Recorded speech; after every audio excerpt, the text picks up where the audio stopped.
Christophe sur France Maghreb 2.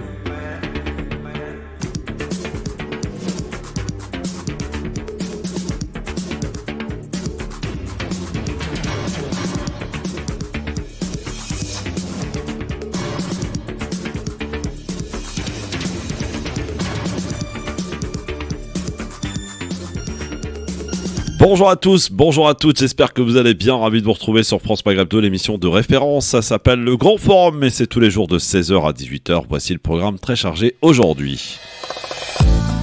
Au programme de cette émission, au lendemain du résultat du premier tour de la primaire LR, alors que les adhérents sont invités à voter aujourd'hui pour les seconds tours qui opposent, je le rappelle, Valérie Pécresse à Éric Ciotti. C'est un casting un peu inattendu qui est arrivé, il faut le dire. Est-ce que la droite est en train de se zémouriser ? On en reparlera avec nos chroniqueurs dans un instant. On fera le point aussi sur les interdictions dans le zapping. Interdiction lancée ce matin par le président du département de la Seine-Saint-Denis qui vise à vouloir tenter d'interdire le meeting d'Éric Zemmour qui se déroulera ce dimanche au parc des expositions de Villepinte. Faut-il ou non laisser parler Éric Zemmour, ou alors il faut ne pas l'empêcher tout simplement de s'exprimer au travers de ces meetings. Voilà une question qui est très intéressante et à laquelle nous répondrons. Et puis bien sûr on fera un petit tour par le Maroc avec des contestations en ce moment, avec un espace aérien fermé, vous le savez. On fera le point aussi sur cette contestation du moment au Maroc. Soyez les bienvenus en direct sur France Maghreb 2 et un témoignage absolument bouleversant à retrouver tout à l'heure, à écouter. Inès, elle est victime, l'une des victimes, puisqu'il y en a eu plusieurs, de l'explosion au gaz survenue rue de Trévise à Paris. Aujourd'hui elle demande réparation, 41 opération, c'est ce qu'elle a subi. Elle nous racontera son calvaire. Donc Inès qui sera avec nous tout à l'heure, notre invitée à 17h sur France Maghreb 2. Puis vous le savez, le premier week-end du mois de décembre, c'est le Téléthon.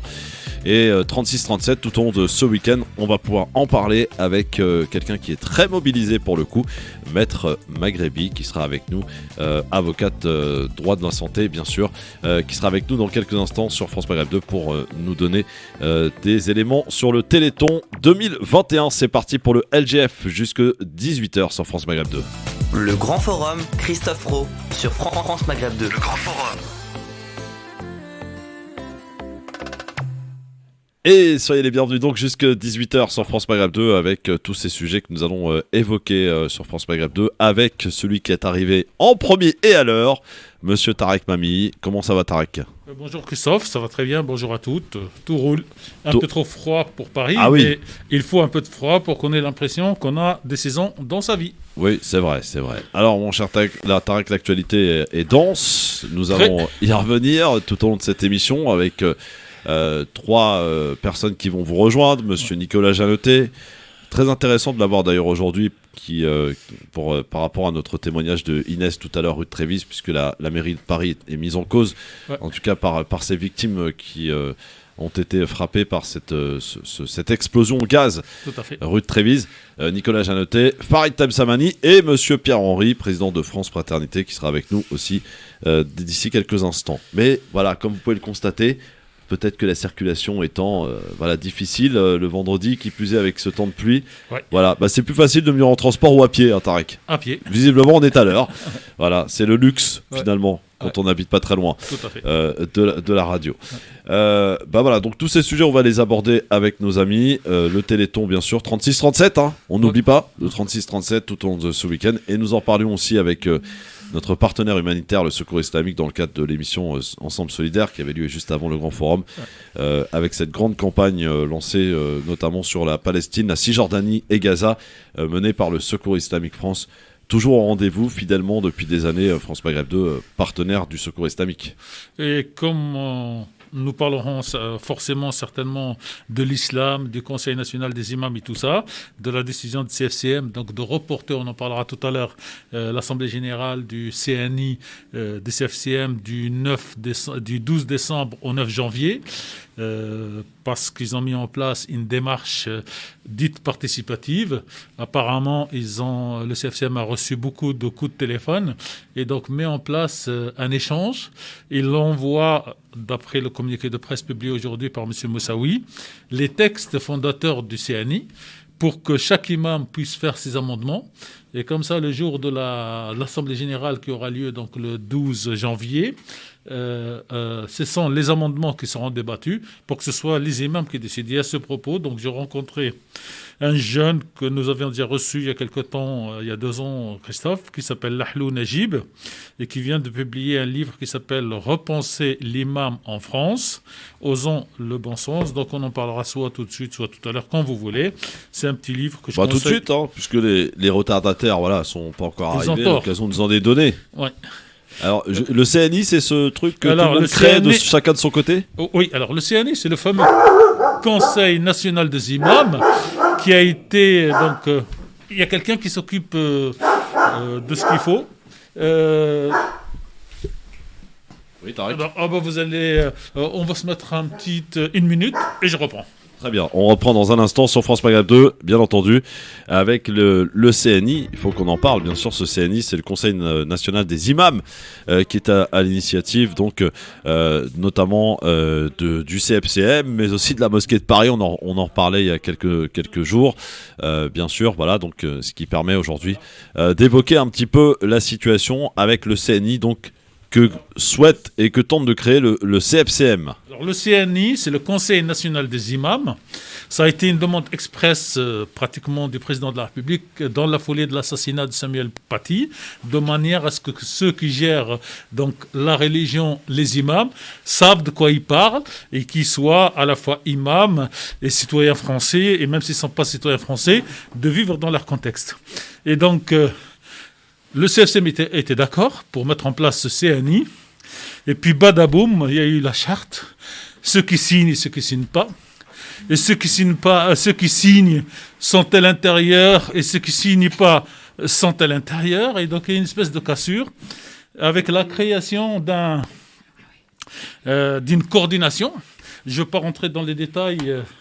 Sur le site de France Maghreb 2, vous avez tout, puisqu'il y a 2 articles qui parle de tout ça. Et donc, il y a quelques jours, merci.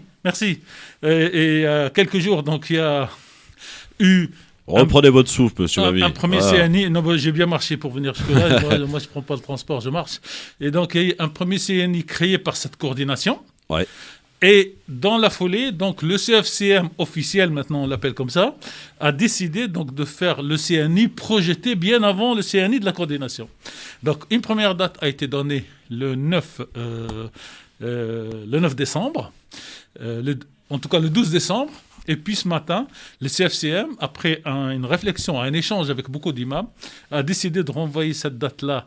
Et je trouve que c'est une bonne chose en termes d'organisation, au 12 janvier, parce qu'il a préféré, contrairement à ce qui s'est passé pour le CNI de la coordination, envoyer les documents sur lesquels les gens doivent travailler au préalable, pour que chacun puisse lire les documents, on appelle ça les textes fondateurs, les amender. Et donc, le 12 janvier, il y aura une assemblée générale avec les gens qui ont les documents entre les mains déjà depuis un mois, qui les auront lus et commentés, et surtout, ils auront envoyé leurs amendements avant le 31 décembre. Dernière information intéressante, c'est que le communiqué de presse du CFCM officiel indique que cette assemblée générale sera ouverte à tous, c'est-à-dire les imams qui soient affiliés à des fédérations ou pas, aux journalistes qui le souhaitent et aux observateurs qui le souhaitent. Et donc cette clarification, cette mise sur le marché, j'allais dire, d'un produit, c'est comme on fait dans les grands partis quand il y a des constitutions, de manière à ce que chacun se sente pour le moins impliqué et pour le plus fort acteur de ce qui se passe. Donc voilà. En fait, les intentions étaient Voilà. bonnes. Bon, monsieur Nicolas Jeannetet qui est arrivé, voilà. Bonjour. Bonjour. Ça va? Très bien, je suis un peu en retard, excusez-moi. Oui, bah vous n'êtes pas le seul. Il y avait du monde sur la route. Il y avait du monde sur la route. Quand il pleut à Paris, ta copine Annie Hidalgo, tu la connais. C'est pas ma copine, c'est la vôtre apparemment, bon, avec Rachida Dati. Mais qu'est-ce que vous faites comme cinéma là en ce moment? Mais attends, on a parlé. On revient au CNI. On revient juste. Ouais. Mais en fait, les intentions c'est bonne, mais il y avait une impréparation totale. Ouais. Et ça, je le regrette vraiment. Bien sûr. Mais les intentions sont bonnes. Vivement que ça se mette en place. Voilà. Mais là, on était dans le flou total. Ouais. Mais c'est bien, moi je suis membre de plusieurs organisations, on reçoit les documents à l'avance, notamment pour les assemblées générales, même des propriétaires et des copropriétaires, on lit, on sait de quoi il s'agit, on est d'accord, on n'est pas d'accord, et quand on vient, on discute. Et on ne se trouve pas dans une salle... Mais, monsieur Babi, pardon, mais c'est un peu comme les politiques finalement. Les instances ou les différentes organisations des musulmanes de France sont très loin et déconnectées de la réalité. Alors, oui et non. Les partis politiques ne sont pas Oui, déconnectés. Alors, on va reparler du Nicolas. Non, mais c'est pour ça. Non, mais c'est pour ça que je dis. Et heureusement qu'on a des partis politiques. Oui. Il y a des pays qui n'en ont pas. Dans la Constitution française, les partis politiques participent de la vie démocratique du pays. C'est dans la Constitution. Non, mais le grand public, Tarek Fahmy. Non, le grand public, les politiques, je ne veux pas les défendre. Ouais. Ils font ce qu'on appelle les marchés. Vous me direz une fois tous les 5 ans ou une fois toutes les élections. Certes, mais ils se rendent dans la rue pour parler aux uns et aux autres. Mais pour l'islam de France, pour revenir à ces organisations, en fait, eux, ils ne sont pas coupés des musulmans, ils sont coupés des musulmans qui ne fréquentent pas les mosquées. C'est ça la grande différence. Il y en a peut-être plus qu'on le croit d'ailleurs. Ah ben, beaucoup plus qu'on le croit, Christophe, bien sûr. Bien sûr. En dehors du ramadan, parce que vous prenez un musulman, je veux dire, vous allez dans la rue, vous allez parler un petit peu avec lui, il va peut-être pas tout le temps à la mosquée, il est complètement hors sol de tout ce qui se joue sur lui. Et il a besoin de ces organisations pour le citoyen musulman, de ce FCM pour 2 dates. On va faire simple. Le début du Ramadan et la fin du Ramadan. Ouais. En dehors de ça, chacun vit sa vie. Mais c'est bien que ce nouveau CNI se mette en place, parce qu'aujourd'hui, on en a 2 ou 3 non officiels. On a celui de la coordination, on a qui vient. Et vous savez, la démocratie, ça s'apprend. Le fonctionnement de partage, ça s'apprend. Les égos, ça finit par être écrasé.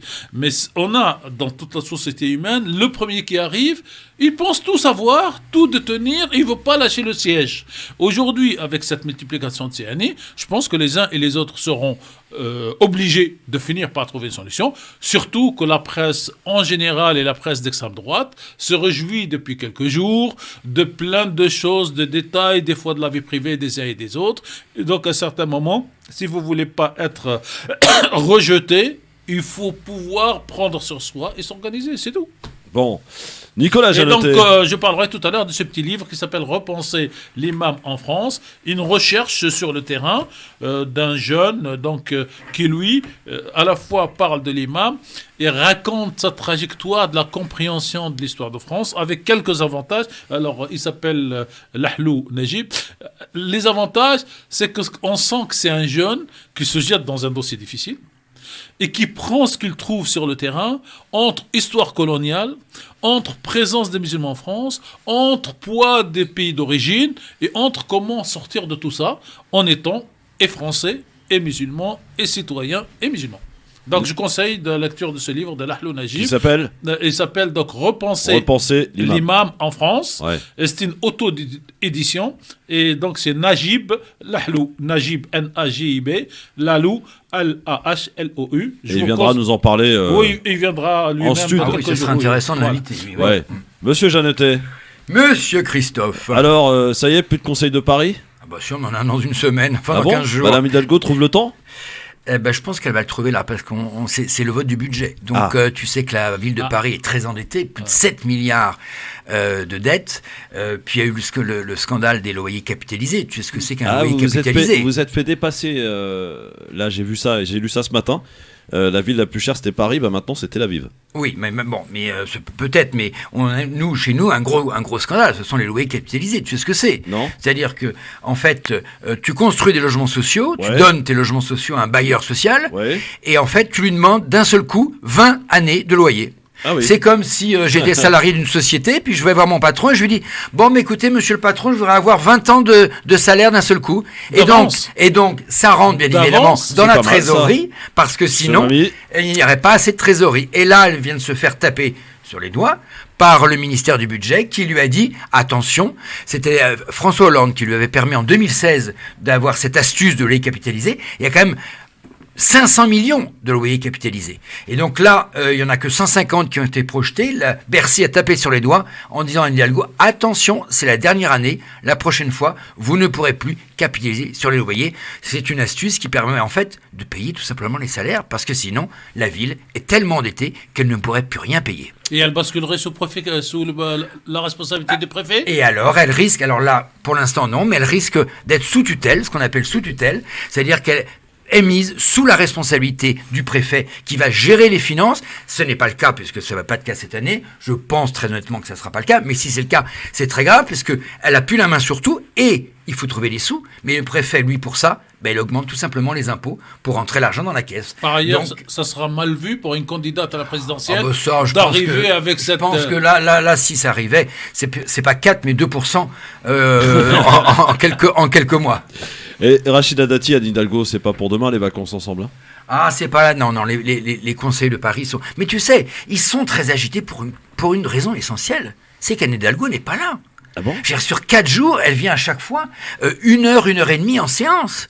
Donc je n'ai jamais vu un président de département, un président de région, ou un maire tout simplement d'une ville française ne pas être présent pendant la séance du conseil municipal. Et elle est 4 jours, ce qui est déjà énorme. 4 jours par mois. Ah oui, mais c'est une journée entière à chaque fois. Une journée entière, ça commence à 9h, ça finit à 21h. Et c'est 4 jours successifs. Et 4 jours non-stop. Mais attendez. Elle est élue pour ça. Oui, elle est maire de Paris. Et elle est payée pour ça. Et elle est payée pour ça. Bon, ça encore, c'est accessoire, mais elle est entre guillemets élue pour siéger et elle est absente. Et donc, comme elle est en campagne électorale, elle sera encore, j'imagine, moins absente cette fois-ci. Évidemment. Et j'imagine que durant la campagne officielle, le mois de février, mars, il n'y aura plus de conseil. Alors effectivement, en fait, février, oui, mars, c'est avril-mai où il n'y aura pas de conseil de Paris. Ouais. Avril-mai, il n'y aura pas de conseil de Paris puisqu'on sera en pleine campagne présidentielle. Est-ce que c'est normal, ça ? Oui, parce que sinon les débats seraient tellement agités pendant ces 2 mois que ça serait invivable.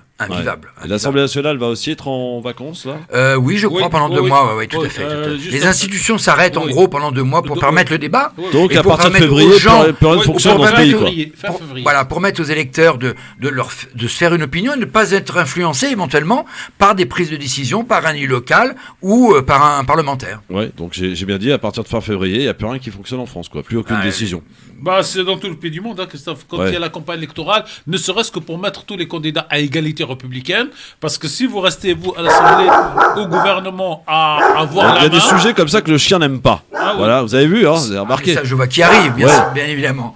Je sais pas. France Fraternité. Monsieur Pierre-Henri, on va lui souffler dans les bronches à lui, parce que monsieur se dit toujours à l'heure, et là, il est quand même... Il est toujours en retard. 16h14. Dans un instant, le quiz sur France Maghreb 2 et Maître Maghrébi pour parler du Téléthon. Et on va voir si nos amis chroniqueurs aujourd'hui, Pierre-Henri qui arrive, ça arrive au compte-gouttes. Tarek Mami était le premier, Nicolas Janotet et Farid Tamsamani qui est souvent le dernier pour le coup. Il ne trahit pas sa réputation. On va parler évidemment de cette droite et de ce premier tour des LR qui est tombé hier. Est-ce que la droite est en train de se zémouriser ? On se posera la question dans un instant, à tout de suite. Le LGF, il a fallu attendre 16h23 pour que tout le monde soit au complet, rendez-vous compte, on y est arrivé. Tarek Mami est avec nous, journaliste, monsieur Pierre-Henri, président de France Fraternité, bonjour. Eh bien, toujours là, à vos côtés. Très en retard. Moins que toi, mon cher Nicolas. Non, il est arrivé avant toi. C'est la faute de la CCF. Ouais, de la circulation. Il roule comment Pierre, il roule comment aux autorités et aux élus dont Nicolas fait partie. D'élus de l'opposition. Oui, enfin bon. C'est le 30 km à Paris de Madame Hidalgo qui fait ça ? Oui, je pense. Oui. Farid Tamsamani est aussi avec nous. Comment ça va, mon Farid ? Très bien, et toi, Christophe ? Bon, lui vient d'arriver de l'aéroport, donc il a une excuse valable. Presque. Quel aéroport ? Il y a des avions encore ?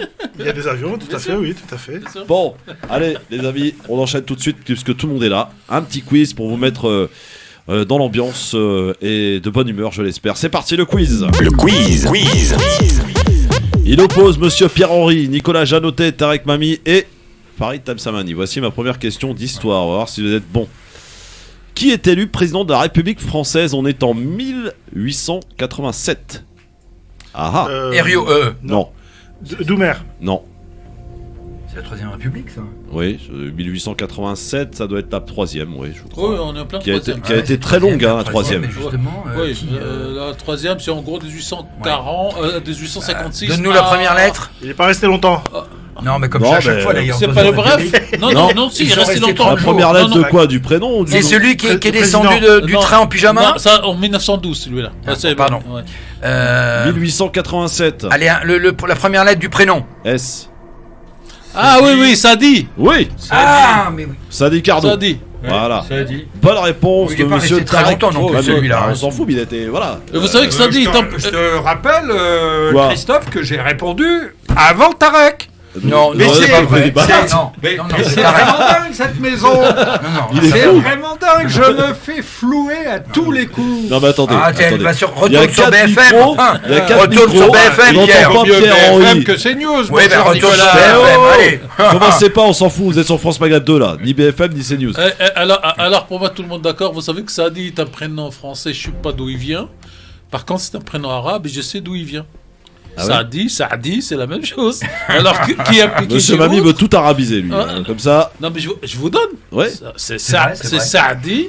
Et vous connaissez beaucoup de Saadi, et notamment Saadi, et dans la langue arabe, tous les prénoms viennent d'un verbe qui doit être composé de 3 lettres. Et Saadi, ça vient de Saada, ça veut dire l'homme heureux. Oui, et Carnot. Ah bah c'est pour ça, c'est voilà, c'est bon. toi qui connais l'histoire de France, c'est pareil, moi je la connais Bon, que moi. alors premier point pour Tarek Mami. Attention, deuxième question. Et Pierre, je t'ai pas entendu. Pierre-Henri, il va encore râler. Non, mais qu'il arrête de râler Il parce arrive que en moi retard, je de l'ai toute pas façon, il a une entendu. pénalité de 10 points. J'ai peut-être Mais pas les... attends. J'ai peut-être pas les yeux qui Retourne fonctionnent, mais les oreilles marchent Retourne à bien. BFM. Ah Allez. bah non. Quelle compagnie aérienne Oui. a annoncé hier dans un communiqué qu'elle suspendait les vols jusqu'au mois de Ryanair, février? La Lufthansa. Ryanair, Ryanair. C'est facile. ça. Ryanair. Avec le Maroc. C'est jusqu'en Pierre-Henri qui l'a février. dit le premier. Hein. Oui, là. Non, c'est toi. un demi-point pour C'est- Pierre-Henri. C'est Tarek. Pierre-Henri, rien du tout. Non, c'est Les Ryanair, bandits. effectivement, Mais vraiment les bandits. qui a annoncé la suspension des vols avec le Maroc jusqu'au mois de février. Oui, Ouais. tout à fait. D'ailleurs, elle met en cause un peu le gouvernement marocain dans son Bah, communiqué. cher Farid, il va être obligé de chercher une autre compagnie hein, pour aller au Maroc maintenant. Ouais, enfin, Non, je prenais pas Ryanair. Ah bon, ça va. Ouais, on voyage, c'est trop, Oui, moi trop non plus. inconfortable. Non, c'est. Enfin. on va y aller au Maroc. j'imagine. Même pas, bon surtout pas. Air France. Surtout pas. Allez, Allez, prendre l'avion essentiel. Air France, ça marche pas mal, Il hein. est patriote français, donc il prend. C'est Air bien. France. Allez, Non, c'est pas pour ça. quiz. troisième raison. question. Troisième Il a une question. carte Mais un peu d'abonnement d'ordre, de 50%. Christophe, c'est le Ouais, bordel. ouais, hein. voilà. Quelle marche arrive à Paris en 1983? 1983, Oh, bah, c'est égalité, facile, égalité et contre le Égalité, racisme. Ouais, alors elle est partie de Marseille le Oui. 15 octobre. Facile. Elle est Alors, arrivée. Bah, oui. c'est facile, mais faut répondre. Ah, là, on a répondu. On a tous répondu. Tarek Mami a répondu correctement. Voilà, Tu vous nous aurez poses pu- des questions vraiment à nous là. Non, la question qu'il fallait poser, c'est de quel quartier de Marseille? Ah, Ah, En fait, à Noailles, non? Ah, non, Comment non, C'est à non, Noailles non, non, Du tout. non, non, Non. non, non. En fait, Cailleul. non, mais Non. en fait, Cailleul. l'idée est Ah, oui. l'idée est partie de Lyon et le départ est parti de Marseille. Mais l'idée, elle est lyonnaise et de Vénitieux. Ouais. Bon, très bien. Alors attention, L'idée quatrième de question. Vénitieux. Ouais. C'est le roman Dans le monde de historique quoi? qui dit ça, parce que l'idée, elle est partie de l'Élysée, quoi. Non, non, non, guidé non. par l'Élysée, Alors, oui. alors, Bien sûr alors, que si.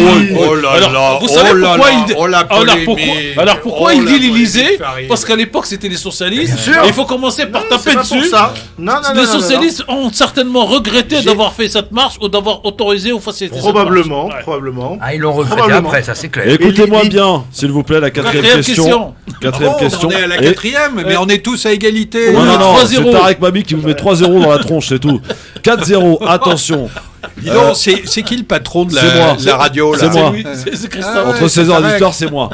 Attention, quatrième question, et écoutez bien la question. Ouais. Le président de quel département refuse de verser le RSA? Bertrand. Non, non. Sauvadé. Non, non, ah oui. Sauvadé, Ah, non, non, sans mais- prise. Sauvadé, bonne réponse. Alors, c'était pas vraiment la réponse c'est qu'il a pas trouvée, mais fini. Finis la question c'est pour ça que j'ai les dit gens que vous entendent, quand même. écoutiez mes questions. Le président de quel département refuse de verser le RSA À ceux qui sont à pas des vaccinés. personnes suspendues qui ont refusé de se faire vacciner? Tout à fait. C'est effectivement François Sauvadé et le département, une c'est la honte. Côte d'Or. C'est Voilà. une honte. Moi j'ai pensé à. Et mon la a- Côte d'Or, c'est où? Bah, c'est en Côte d'Or. c'est avec- Ah bah en alors, Bourgogne. alors Ah, c'est en Bourgogne, Bourgogne, vers Franche-Comté, Dijon. ouais, Dijon. ouais. Dijon, la moutarde. Moi je pensais à Xavier Bertrand. Pas qui- que. Non, c'est Bertrand. Non mais non. Mais lui- aussi. Non mais Les je pensais Dijon. à Pardon. Xavier Bertrand qui lui refuse de payer de verser. Le RSA Non, non. pire que ça. l'indemnité pour le lycée Averroès, malgré une décision du Conseil d'État. Parce que le lycée Averroès est islamiste, et que comme il est islamiste, il a le droit à la subvention de l'État. Bah, il dit, je donne pas. Attends, il est islamiste. Qu'est-ce que ça veut dire? Non, mais c'est lui, ça veut dire quoi, islamiste? dans la C'est version normal de qu'il ne verse Xavier. pas un lycée islamiste. Oui. Je comprends pas ta question, là, monsieur le patron, là. Ah oui, alors, je lui fais hier un tweet juste pour lui dire maintenant que Si c'est un lycée islamiste, il n'a pas le droit des subventions, il devrait même fermer. C'est peut-être la seule fois où nous allons être d'accord avec Nicolas. Voilà. De alors, l'émission. je lui ai envoyé un petit tweet à notre ami Xavier Bertrand pour lui Pour dire. le pauvre, en ce moment, il va pas répondre à justement, ses tweets, pour lui dire maintenant que le mirage d'être président de la République est terminé, que vous revenez dans votre région, ouvrez le dossier et versez les subventions que l'État vous condamne à payer. Bon, Farid a marqué un Allez, point. Je vous je ne connais signale. pas le dossier. Moi non plus. 5e question. On change de sujet. Visite de Nicolas Sarkozy en 2007 dans quel pays du Maghreb? 2007, Oui, Algérie. ouais, Bonne réponse. Alors, tu fais une visite éclair. Hein. Ça a duré une journée. Il a été reçu Ouais. par son homologue Et- Bouteflika. Tu as bien entendu, c'est moi là. Oui, là j'ai entendu. Là, Pierre-Henri. Alors 3-1. C'était une réponse Non, non, non, pas 3-1. Non, il y a 3-3 là. Mais ça va pas, non. Ah bah ça va, tant que c'est pas 4-3, ça va. Il y a 3 pour Tarek, 1 pour Farid, 1 pour Pierre. Non. Ok? Et moi Bon. Et moi Toi, t'as 0 Zéro pointé, Voilà. comme Pécresse. Tiens, On commence pas. Hein. quatrième, Comme 6e Pécresse. question. La vidéo de candidature de quelle personnalité est, Zemmour. Oui, Zemmour. alors, est interdite sur YouTube aux mineurs Zemmour. en raison des images de violence Et surtout qui apparaissent dans sa vidéo. Elle est même interdite, de elle devrait vol être des interdite tout droits. court, Oui, d'ailleurs. oui. De Ah vol bon des droits. Il a piqué. comment ça Il a piqué plein Il a de tellement oui. piqué de droits sur Gabin, Belmondo, Non mais tout le monde. il Enfin, fait le c'est- poste, France 2, et c'est des plaintes qui ont été déposées hier après-midi. Enfin, Et comme il- ça, on parle de lui. Ce type relève de la psychiatrie. Oui, c'est vrai. Ça. Bon, Ah, tu dis Dernière pas ça il y a un question. mois, Nicolas. dernière question. Je cherche une journaliste de télé française, nièce d'un célèbre animateur de télé. Elle est née en 1974. Moi, je suis pas people, moi, je suis désolé. C'est pas People. Bon, elle est- Union 74. Une nièce Une Ah ouais. nièce de qui? de qui? La nièce d'un très très célèbre Drucker. animateur. De l'oncle, de la Drucker, tante. non Drucker, bonne réponse, Paris. Voilà, il fait Marie pas de Drucker. commentaires, il Marie répond aux Drucker. questions lui, Très au bonne moins. journaliste, C'est d'ailleurs. Marie Et qui Drucker. dans le Très bonne civil journaliste. Voilà.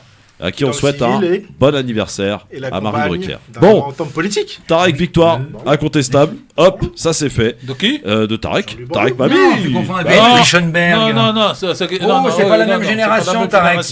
Non, tu c'est confonds pas avec la- Beatrice Schoenberg. Marie Bon, je Drucker, rappelle le résultat. Marie Drucker est l'ancienne compagne de François Barouin. Tout à fait. Voilà. 3 pour Ça, Tarek, vous me 2 pour demandez, Farid, ça, 1 pour Je Pierre. la connais. Voilà, moi, je vais vous dire un truc, je m'en fous. Je rappelle le score. Pierre, 1 point. Alors là, j'ai marqué les points. Et tous les autres, 5 points. Tarek. Voilà, c'est ça. Non, Pierre. Et de toute façon, j'arrive ici, Ouais. j'ai déjà moins 3. C'est la température qu'il faisait ce matin. Bah, c'est normal, hein. Voilà, moins C'est 3. quoi C'est la température qu'il faisait ce matin au réveil. Arrête de râler Je Pierre-Henri, ne tu retournes sais sur pas. BFM dans ce cas-là. Je ne sais pas où tu habites, mais Qui toi. Moi, j'habite Paris dans l'Essonne. Bah voilà, dans Ouais. l'Essonne, il fait beaucoup plus froid. Il C'est fait très pareil. froid, effectivement. Ouais. Alors, dans un instant, on va parler de la droite. La droite Laquelle qui... Des Voilà. droites. Là, voilà. Non, Ah, bah, je vais là, prendre là, un je suis petit avec café, Pierre, je là. produis Eh, quoi. oh, On va oh, retrouver oh, tout à l'heure. On va hein. parler des LR. Le résultat est tombé hier. Il fut quand même quelque peu surprenant. On est tous d'accord là-dessus. Non, Non. pas du tout surprenant. Ah bon non, pas du tout. On va en parler, mais pas du tout. Éric Ciotti, C'est normal, c'est Valérie une primaire, Pécresse. donc elle se droitise forcément. Un peu Alors une justement, primaire, donc est-ce c'est un qu'elle parti se politique. zémorise, cette se droite Elle se zémorise. radicalise. Non, Elle une se primaire Non, non, se attendez, radicalise oh, oh. toujours. Je pose aussi des bien chez les questions Verts et qu'à vous y droite. répondrez quand je vous autoriserai à répondre. Ok Ouais, bah, On met ça un va peu être d'ordre. difficile. Ah Bon, bah, la semaine prochaine, je vais vous acheter, cher Christophe, un Oui. nouvel appareil allez-y. où c'est vous qui ouvrez et fermez les micros. Ah mais je peux, hein. Non, j'ai pas besoin d'appareil. Regardez, hop, Pierre-Henri, il parle plus. Nicolas, il parle plus. Farid, il parle plus. Tarek, il parle plus. Je suis tout seul. Voilà. C'est de la censure. Et en C'est ça. général, sur France Maghreb 2, il n'y a pas Il y en a de pas. Il y en censure. a pas. Bah non, la preuve, vous êtes là. Ah oui. Oui, ah, bah si tu nous boucles. oui, bah quoi Oui, bah au moins tu peux t'exprimer pendant un certain temps quand même sur France Maghreb 2, contrairement à d'autres. Pourquoi Bah non, mais je dis ça, je dis rien. Bon, allez, dans un instant, on est de retour sur France Maghreb 2. Plus que sur BFM. La hein. droite se zémorise-t-elle Eh bien, on en reparle avec ce résultat attendu pour demain. Et tous les candidats, c'est tous contre Ciotti, hein, chez les LR, que ce soit Barnier, que ce soit Juvin ou Bertrand, le grand j'espère, perdant, d'ailleurs, Bertrand, je suis heureux. le grand perdant. Valérie Pécresse, normalement, devrait l'emporter demain. On est d'accord. Il n'y a aucun doute.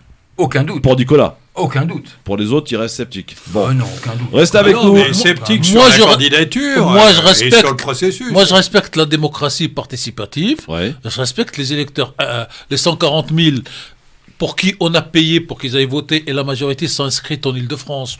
Donc, Pour qui on a payé, ça veut dire quoi? Vous savez, il y a plein de gens qui sont venus juste pour s'inscrire, pour faire voter. Il y a un petit parti, on ne va pas donner son nom, mais à Paris, c'est le plus grand nombre d'inscriptions. Ils ont tous adhéré. Moi, je suis pas adhérent des LR, donc je n'ai pas voté. Les centristes ont été exclus à mon grand regret d'ailleurs, de ce choix. Mais en revanche, j'ai fait campagne à fond pour Valérie Pécresse. J'ai même participé. C'est une nouvelle centriste. Et c'est une candidate libérale, centriste et de droite. Centriste, pardon. C'est la nouvelle centriste. Alors, est-ce que tu as regardé le débat hier soir? Bah oui, les deux débats. J'ai regardé les 3 débats. Il y avait BFM et LCI. Est-ce que tu as regardé le débat sur BFM entre Pécresse et Ciotti? Ils sont d'accord sur pratiquement tout. Je prends votre proposition, cher monsieur Ciotti. C'était hallucinant ce qui s'est passé sur la forme, on l'a changé un petit peu, mais je la prends. Nicolas, ils ont été très clairs. Ils ont de vraies différences sur le regroupement familial. Ils ont des vraies différences. Voilà un sujet qui intéresse les Français, le regroupement familial. Le regroupement familial, c'est 12 000 personnes par an.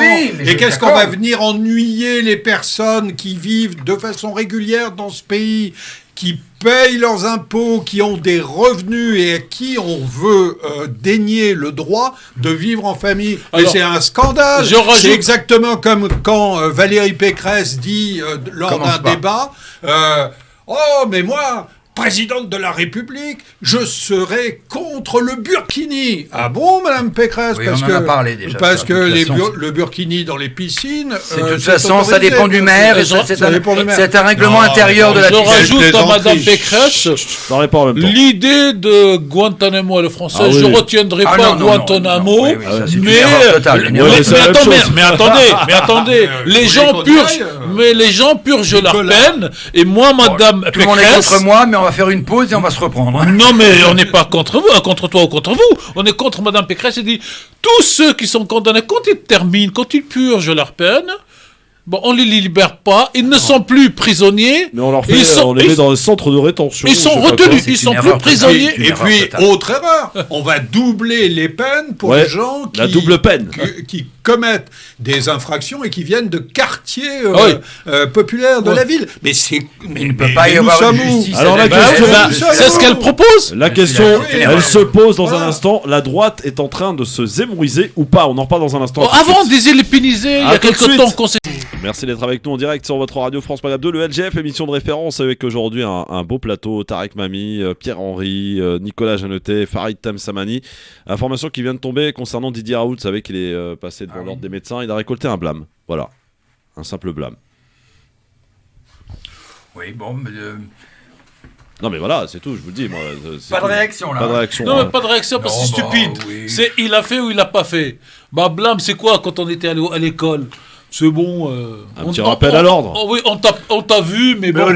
Honnêtement, je voyais pas. Enfin, je pouvais pas imaginer qu'on pouvait lui donner plus que ça. Hein. Bah oui. D'un point de vue de l'ordre des médecins. D'un point de vue politique, judiciaire, c'est autre chose. Donc, fallait pas faire ça. Complètement. Moi, je pense que d'un point de vue de l'ordre des médecins, il n'avait même pas besoin. Mais l'ordre des médecins, c'est ce qu'il donne. D'ailleurs, c'est des blâmes. Alors, non, ça va jusqu'à suspension. Non, ça va jusqu'à suspension, monsieur Jeannetet. Maintenant, il est à la retraite. Alors, oui, pas encore tout à fait, mais presque.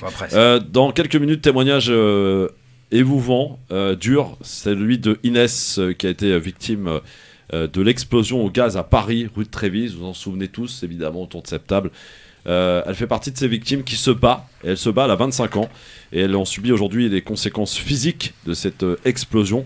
41 opérations, elle nous racontera son calvaire et surtout cette pétition qu'elle lance en ligne pour qu'elle puisse se faire entendre. Elle n'a plus d'argent en fait pour payer ses opérations aujourd'hui. C'est un problème. Nicolas connaît bien le dossier, j'imagine. On en reparlera dans. On en a beaucoup débattu au Conseil de Paris et la situation et l'inaction de la ville de Paris est scandaleuse. Ouais, on en reparlera évidemment dans quelques instants. Mais revenons. Alors, j'ai regardé les résultats hier. Je pensais au départ que Bertrand était arrivé 3e, mais en fait, il est arrivé 4e. 4e. D'abord, Farid, est-ce que tu es étonné d'abord de ce résultat du premier tour de cette primaire LR? Non. Oui ou non? Non, du tout. Je suis pas du tout étonné. Et quand je dis étonné, je pense surtout à la présence et surtout en tête de Éric Ciotti. Alors, c'est pas extraordinaire. C'est celle qui m'étonne le moins, en fait. Mais oui, d'accord. Ça veut dire 25% d'un corps électoral d'un parti conservateur et un peu plus à droite. Mais c'est rien, 25%. Et qui c'est normal. je crois, je connais pas les chiffres, mais la Fédération des Alpes-Maritimes, je crois que c'est la deuxième plus importante du parti. Parce que Mme Pécresse a chargé la barque un peu sur Non, les c'est pas de France Pécresse qui est présidente. Non, tu sais, tu te trompes beaucoup. La Fédération de Paris, je vais te dire deux choses. Non, mais c'est très intéressant. La Fédération de Paris, par exemple, est présidée par Agnès Séveraine. Et on est très peu d'élus au Conseil de Paris à avoir parrainé Valérie Pécresse. Beaucoup soutenaient Michel Barnier. Donc les adhésions, tu vois, ne sont pas forcément à Paris pour Pécresse. Il faut regarder les résultats en détail. Alors, bougez pas, messieurs, s'il vous plaît. Parce que, je peux compléter ou pas Non, tu peux pas compléter tout à l'heure. On accueille Maître Maghrébi. Donc il y a un avocat qui rentre là. Calmez-vous. Maître Maghrébi, bonjour. Bonjour Christophe, bonjour à tous les auditeurs, j'espère que vous allez bien. Oui, ils vont bien, ils sont en pleine forme là. On a du Pierre-Henri, on a du Nicolas Jeannetet, Farid Tamsamani, Tarek Mami. Ce week-end, Besma, c'est le Téléthon, ça démarre ce soir. Oui, exactement, le Téléthon commence ce soir et puis comme chaque année, bien évidemment, j'interviens pour essayer de faire un appel aux dons et d'expliquer aux gens ce qu'est le Téléthon. Je pense que tu sais ce que c'est, Christophe, depuis le temps. Un peu quand même, ouais. Oui, un peu. Un petit peu. Alors si je te demande ce qu'est le Téléthon, qu'est-ce que tu me réponds ? C'est pour aider à la recherche des maladies rares.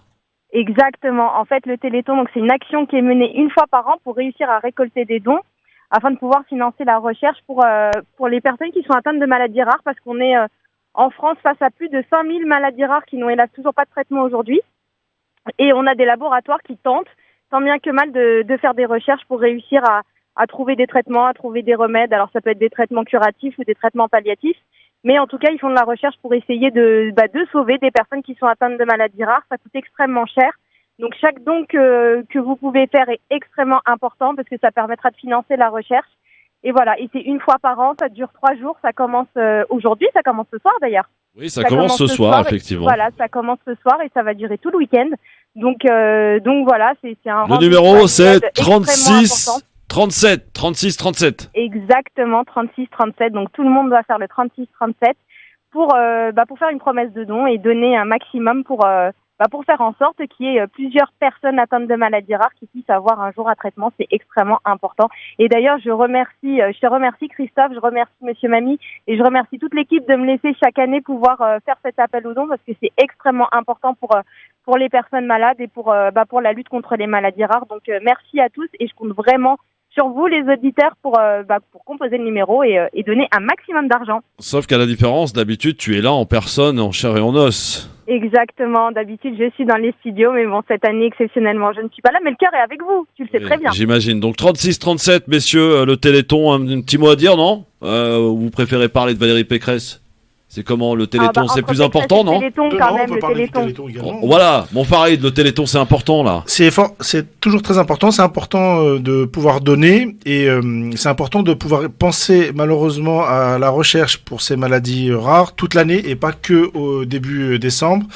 Et si on pouvait avoir de plus en plus de dons, parce que je rappelle que je me souviens plus des chiffres de l'an passé, mais ces dernières années, en fait, on a subi quand même une grosse diminution liée notamment au confinement, par exemple, et à la situation économique. Voilà, c'est des choses qu'il faut pas oublier. Et voilà, donc j'invite encore tout le monde, tous les auditeurs, à donner symboliquement, parce que ce sont des maladies rares et que la science a besoin d'avancer pour certains malades. Pierre-Henri. Et surtout d'ailleurs, grandes actions. Le peuple français. Le peuple français. Ouais, il y avait le SIDAction le 1er décembre. Et là, il y a voilà, c'est important de donner et la recherche a besoin. Monsieur Pierre-Henri, le Téléthon. Eh bien, c'est une institution à laquelle c'est vrai. Il me semble absolument nécessaire de participer et les Français et les Françaises répondent en général de manière extrêmement généreuse à cet événement.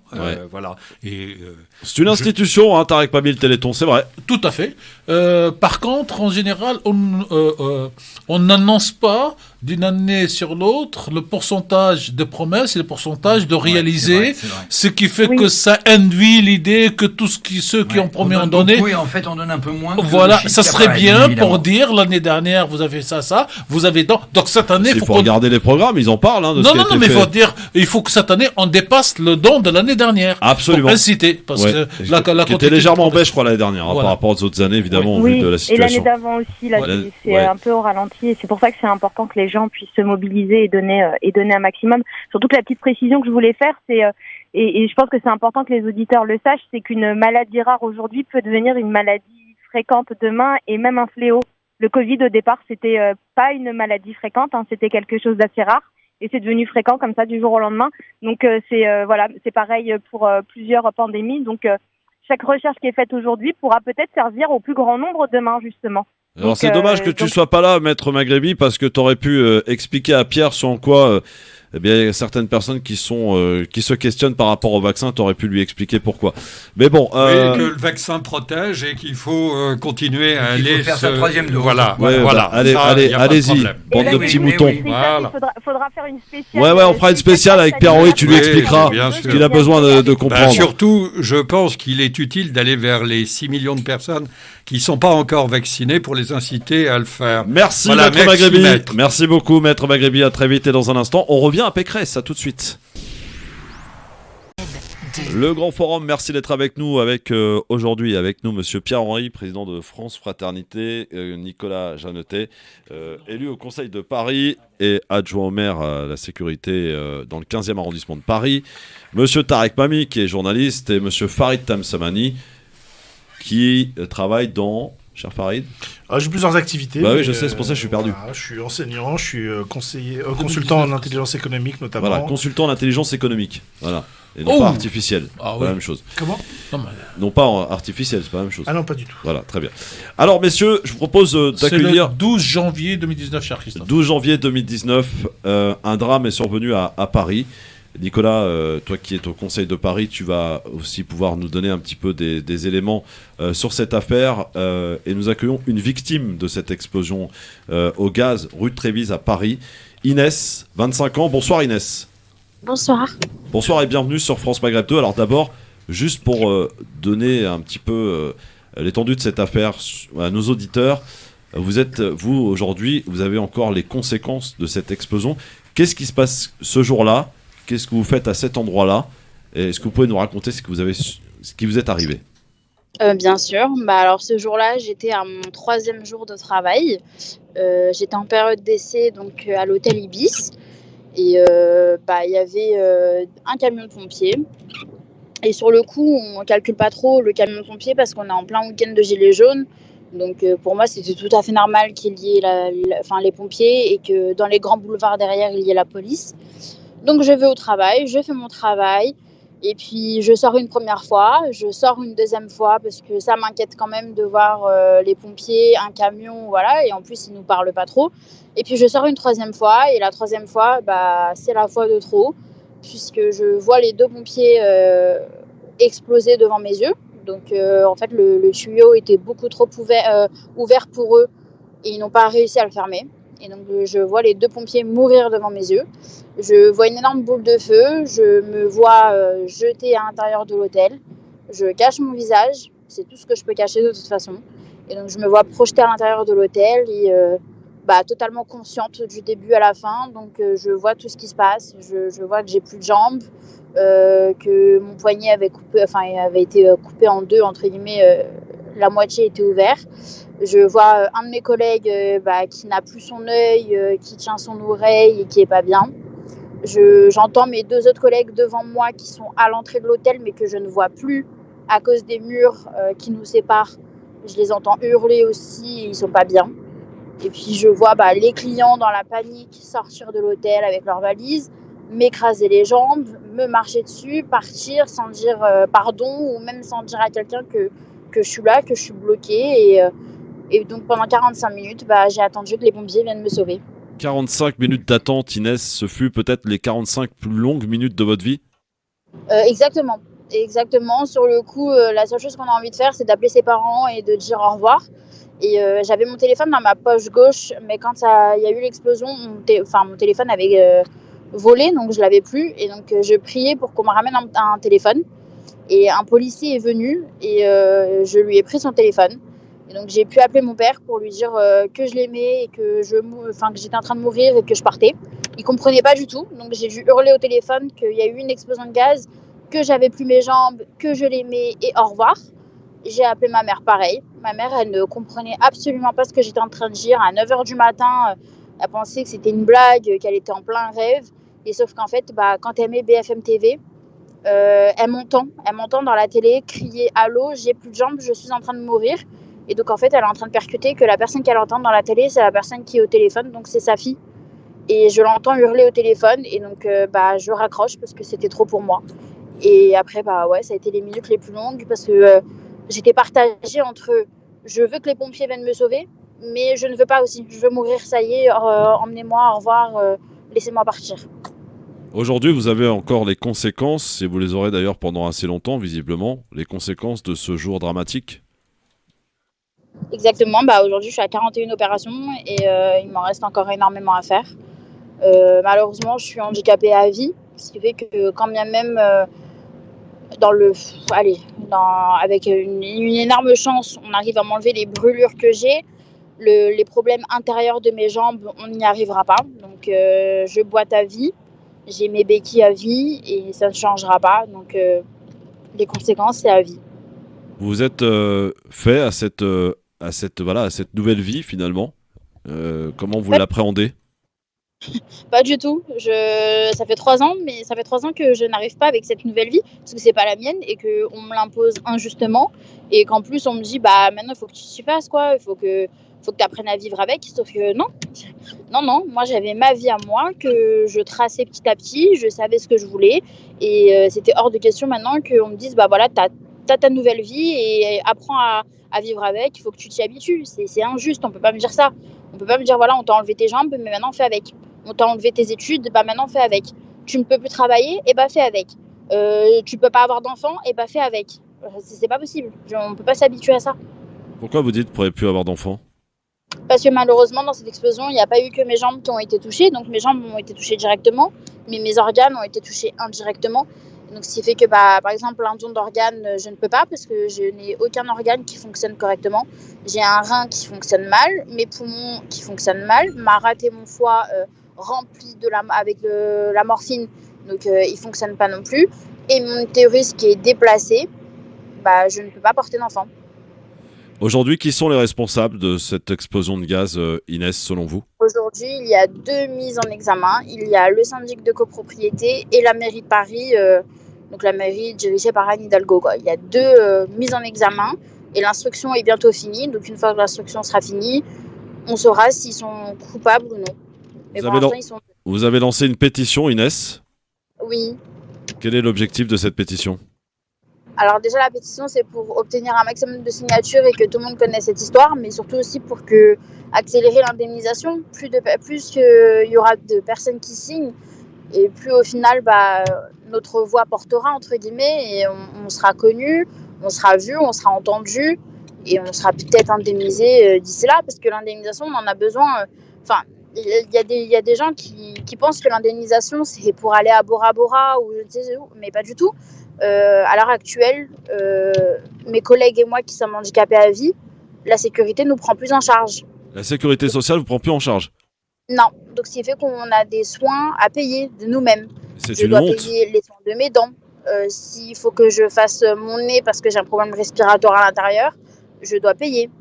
Je dois payer ma chirurgie réparatrice esthétique, entre guillemets, parce que, pareil, c'est pas pris en charge.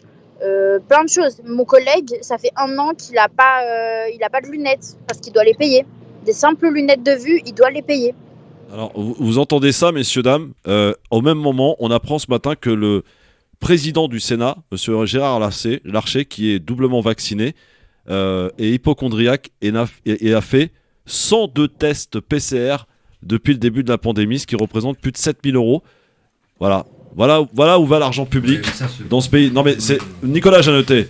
Nicolas, non mais sérieusement, au bout d'un moment c'est honteux. C'est honteux ce que nous raconte Inès là. Bien sûr, j'ai les larmes aux yeux. Nicolas Jeannetet, qui, pour Inès, je le précise, tu es au Conseil de Paris et tu me disais avoir suivi cette affaire. Tu travailles avec Rachida Dati. Oui, on a tous suivi bien sûr cette affaire depuis le début. Je suis dans le groupe de Rachida Dati, je suis vice-président du groupe. On a entendu la maire du 9e s'exprimer la dernière fois, Delphine Berkley. Bon, il faut savoir que ce drame a coûté la vie à 4 personnes et plus de 60 personnes aujourd'hui sont comme elle dans une incapacité très forte. Alors le problème aujourd'hui, c'est aujourd'hui l'indemnisation des victimes et ce qu'on le reproche bien évidemment à la mairie de Paris, je pense que c'est ce qu'elle le reproche aussi, c'est de ne pas avoir immédiatement, peu importe les conséquences juridiques, peu importe le résultat des enquêtes, on ouvre aussitôt un fonds de solidarité. Exactement. Et ça, c'est ce qu'on a reproché à Anne Hidalgo et Emmanuel Grégoire, et c'est ça, je trouve ça, j'en ai encore les larmes aux yeux, je ne comprends pas qu'un adjoint au maire, qu'un être humain, après un drame comme ça s'est passé, on n'ouvre pas tout de suite une ligne budgétaire avec de l'indemnisation. Après, ils verront avec les assurances, ils verront avec l'État. Et la réponse d'Emmanuel Grégoire, c'était « Ah, mais on ne veut pas donner de l'argent parce qu'on n'avait pas le retour de l'enquête, on ne savait pas qui était fautif. Mais peu importe, derrière, il y a des vies, il y a des femmes, il y a des enfants. D'abord, on les aide et ensuite, on voit les problèmes juridiques. Et ça, excusez-moi, c'est insupportable. Insupportable. Enfin, pour revenir ce que vous avez dit à propos de M. Grégoire, c'est qu'il nous a dit ne pas savoir l'enquête, etc.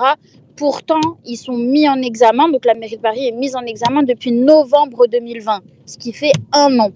Et c'est après leur mise en examen que la mairie de Paris a demandé à Jean Castex si elle pouvait indemniser des victimes. Et si oui, il fallait que M. Castex trouve une loi leur disant oui, ils ont le droit. Et ce à quoi M. Castex a répondu, mais il n'existe aucune loi, vous devez indemniser. Et quand bien même ce n'est pas vous les coupables, vous vous retournerez contre les coupables. Mais bien sûr, en plus, c'est normal. Inès a tellement raison. En plus, tout le monde savait, dès le départ, que c'était un défaut de canalisation du gaz. Très vite, les habitants le savaient, que la voie s'était affaissée, qu'elle n'avait pas été réparée. Ça aurait pu être évité ? Mais bien sûr, elle n'avait pas été réparée. Pourquoi ? Parce qu'en fait, c'est dû à une fuite d'eau de 2015. Il y a eu une fuite d'eau en 2015 dans rue Trévise qui a été arrêtée mais qui n'a pas été réparée. Cette fuite avait abîmé les canalisations de gaz et la mairie de Paris n'a pas voulu changer les canalisations, n'a rien voulu faire. Elle a juste fermé la fuite, refait les trottoirs au-dessus, mais en dessous, elle n'a rien fait du tout. Et cette réparation, alors que la fuite avait lieu en 2015, la réparation a été faite en 2017, 2 ans après. Et la fuite a continué, ce qui fait qu'on a explosé à cause d'une fuite d'eau qui a mal été réparée et qui était là depuis 6 ans. C'est scandaleux. Outre le fait qu'il y a un problème de voirie et qui continue d'ailleurs aujourd'hui à Paris, on le voit comment Paris est aujourd'hui maltraité, les trottoirs, les rues, etc. Il y a encore une fois ce côté humain que je ne comprends pas de la part d'élus socialistes, d'élus de la ville de Paris. On l'a débloqué seulement maintenant, lors d'un vote au Conseil de Paris, mais on nous l'aurait proposé dès le départ, 20 millions d'euros. Mais combien d'années après ? Je ne comprends pas comment tout de suite... Vous avez débloqué quoi, 20 millions d'euros, pourquoi ? Pour abandonner un fonds d'indemnisation. Oui, Inès, explique-nous. Pourquoi ? Alors, quand j'ai commencé à faire, entre guillemets, mon buzz sur les réseaux sociaux, donc j'ai commencé sur Twitter avec un tweet où Madame Hidalgo parlait des jeunes et des études. Et donc, moi, je l'ai interpellée en lui disant, d'accord, et moi alors ? Moi qui suis jeune et mes études, où est-ce que ça en est ? Parce qu'on m'a tout détruit, on m'a tout enlevé et j'ai plus rien. Et puis de là, j'ai commencé à continuer les tweets.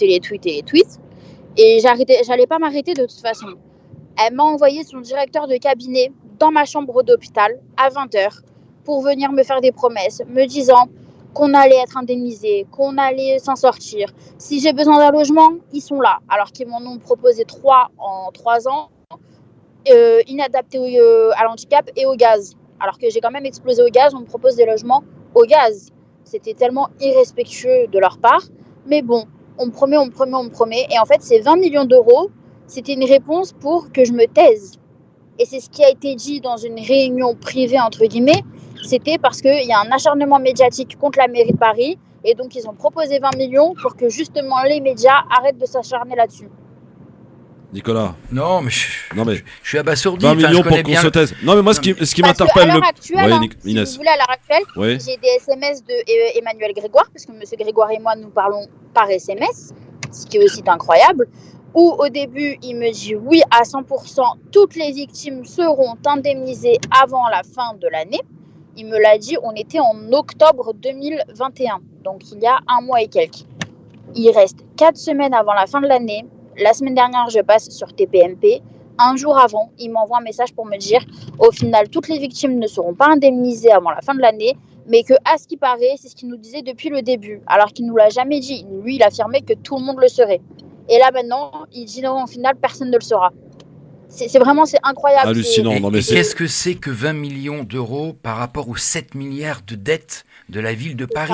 Je ne comprends toujours pas. Je ne vais pas me répéter 36 fois, mais je pense que Pierre et les autres invités vont le dire. Ouais. Enfin, on est humain, on est des hommes politiques, on est là pour gérer la ville. Un homme politique, c'est gérer la ville avant tout. Le mot politique, c'est la gestion de la ville. Mais comment ça se fait que la sécurité sociale ne prend plus en charge bah oui, non, mais ça c'est un gros problème. Alors, en fait, Inès. Ils ont justifié ça sur le fait que ça fait 3 ans et qu'après 3 ans, malheureusement, c'est légal pour eux d'arrêter les soins et qu'on doit se retourner vers le coupable. Sauf qu'ils n'ont pas compris qu'on essaye de se retourner vers le coupable. C'est le serpent qui se mord la queue, quoi. Ouais, c'est le serpent qui se mord la queue. Tarek Mami. Exactement. Tarek Mami, c'est honteux ce qui se passe là dans cette affaire. Sincèrement, je cherche mes mots, je cherche mes idées.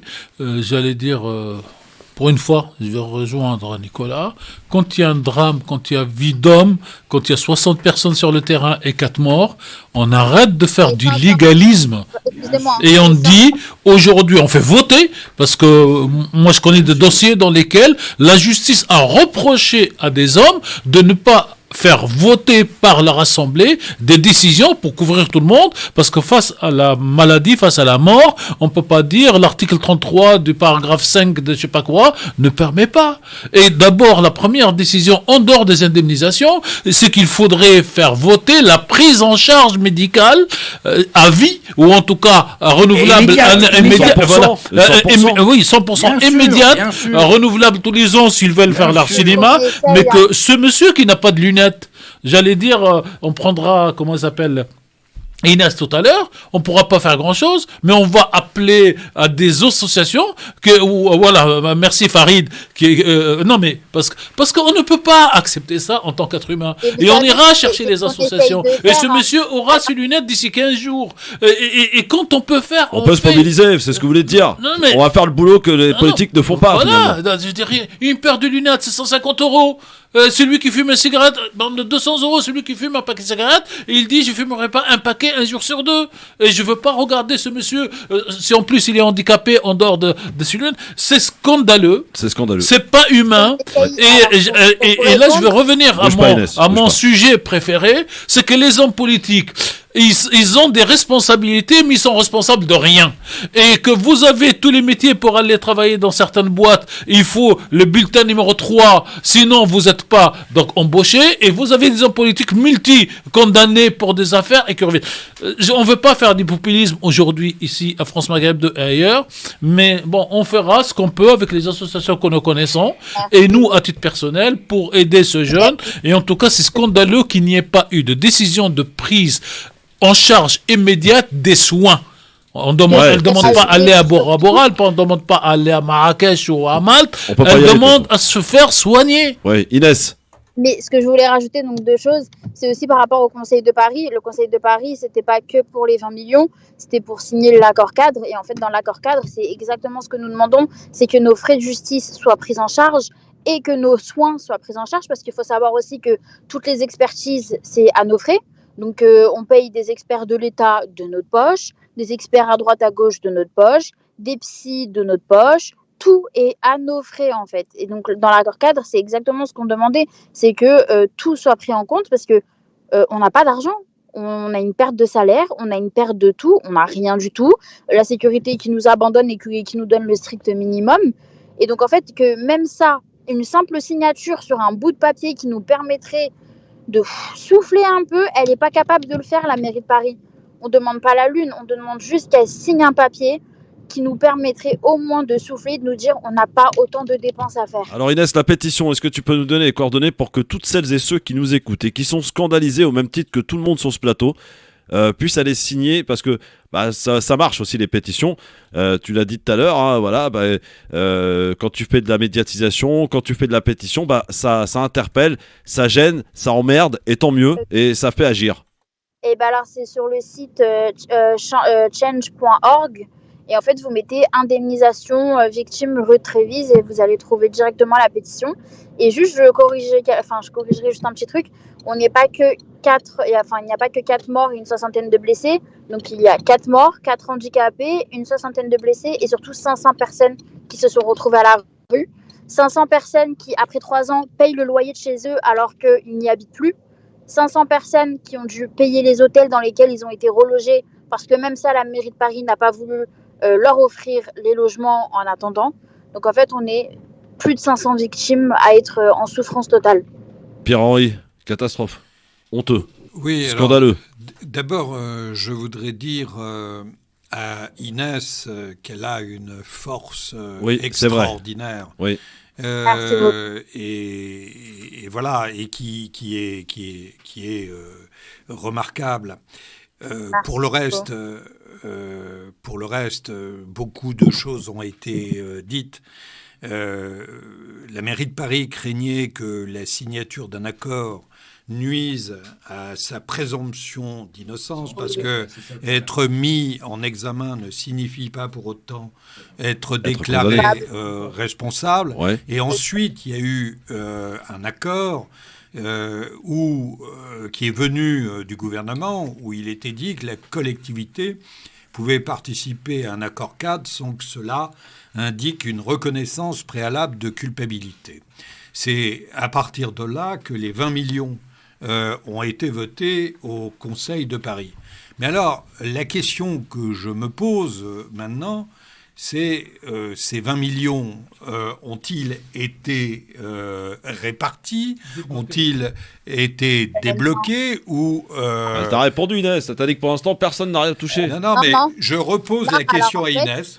Pour vous répondre, alors les 20 millions sont entre guillemets encore en train d'être négociés, donc ils ne sont toujours pas sûrs d'ailleurs. Il y a un accord qui est en train d'être rédigé. Il y a eu 2 experts qui ont été nommés, et ça aussi on est en train de contredire le fait que 2 experts aient été nommés, parce que c'est un ancien magistrat et un ancien militaire, et donc en fait c'est eux qui sont censés voir le dossier des victimes, etc. Et donc en fait on nous balade, on nous nomme des experts, on nous nomme des médiateurs, et en fait on ne veut pas nous donner l'argent. Les 20 millions, personne ne les a vus, personne n'en verra la couleur, parce que comme Grégoire vient de me dire par message, on est loin de les avoir avant la fin de l'année. Donc, vous posez une question, Inès ? Ouais, vas-y Pierre, pose ta question. Qu'est-ce que vous faisiez avant cet accident ? Je faisais mes études de droit. Voilà. Oui, ça s'entend, hein, je pense qu'elle fait des études de droit. Je pense, ça s'entend. Qu'est-ce qui vous empêche de continuer vos études, Inès, aujourd'hui ? En fait, je voulais être procureure à la République, et ce qui fait que c'est impossible pour moi de faire mes opérations et mes soins et mes études. Je ne peux pas me concentrer sur tout. Et puis surtout que, en fait, j'ai réussi à avoir ma licence et mon master quand bien même il y a eu l'explosion. Hein. Mais c'est parce que je suis tombée sur des professeurs très gentils, une fac qui a compris le problème. Vous avez une force extraordinaire en vous. Voilà, vraiment, bravo. J'ai réussi. En fait, maintenant, il faut que je parte à Bordeaux pour être procureur, mais je ne peux pas quitter Paris tant que je n'ai pas fini mes soins et ma rééducation. Mais vous allez y arriver, madame. Oui, vous allez y arriver, Inès. Farid, tu t'es pas encore exprimé là-dessus. Moi, je suis stupéfait quand j'entends ça. C'est assez hallucinant. Hein. On parle effectivement d'Inès, de 41 opérations, de encore toutes celles qu'elle doit réaliser. Il faut aussi penser à toutes les victimes et leurs familles, notamment les 4 personnes qui en sont décédées, et tous les autres qui encore aujourd'hui souffrent énormément. Donc il y a ça. Maintenant, la collectivité, en l'occurrence la mairie de Paris, moi je suis peu halluciné parce que bon, l'histoire d'assurance en collectivité, c'est assez délicat. Elle peut être son propre assureur ou elle peut avoir des primes auprès de prestataires. Mais moi qui ai travaillé longtemps en collectivité territoriale, je peux vous dire que lorsque la volonté politique est là, en réalité, on accélère. Et ensuite, on se fixe de savoir si effectivement on est responsable, pas responsable, etc. Et ça, c'est hallucinant. Moi, qui suis un peu loin de ce dossier-là, je l'analyse tout simplement comment ? Pour moi, c'est de l'incompétence. L'incompétence la plus terrible. Et au lieu de l'assumer, de dire « nous avons fait une erreur », on n'aurait pas dû attendre autant de temps, etc. On balade encore les gens aujourd'hui. Et c'est ça qui est scandaleux. Ça peut arriver de faire des erreurs. Mais autant de fonctionnaires à la mairie de Paris, et Dieu sait si, ils sont parfois très compétents, qui n'ont pas alerté, ou en tout cas, d'un point de vue politique, l'exécutif n'a pas dit, bon là, il y a peut-être quelque chose, il faudrait peut-être qu'on fasse quelque chose. Qui plus est, collectivité socialiste quand même, qui soi-disant met la solidarité en prime un peu partout. Moi, je trouve ça hallucinant, j'en ai honte. Moi qui paye mes impôts à Paris, j'en ai... Tu sais, Tarek, lors d'un dernier conseil de Paris, Delphine c'est Farid qui parle. C'est Nicolas qui parle là. Oui, non, mais c'est Farid qui te parlait là. Ah oui, d'accord. Tarek. Bon, vas-y. Et donc, Delphine Bouclier a nouveau interpellé Emmanuel Grégoire, nous aussi. Et tout d'un coup, Emmanuel Grégoire s'est dit, mais arrêtez avec votre cynisme. Oui. Et on a tous, je crois même qu'on s'est levé à un moment, on a failli quitter l'hémicycle parce que on a regardé Emmanuel Grégoire, on dit mais qu'est-ce qu'il nous raconte ? C'est un être humain, c'est un fonctionnaire qui est complètement... On était là, et d'ailleurs il a vu qu'il avait fait une faute, il s'est repris, mais ça veut dire qu'il pensait comme ça.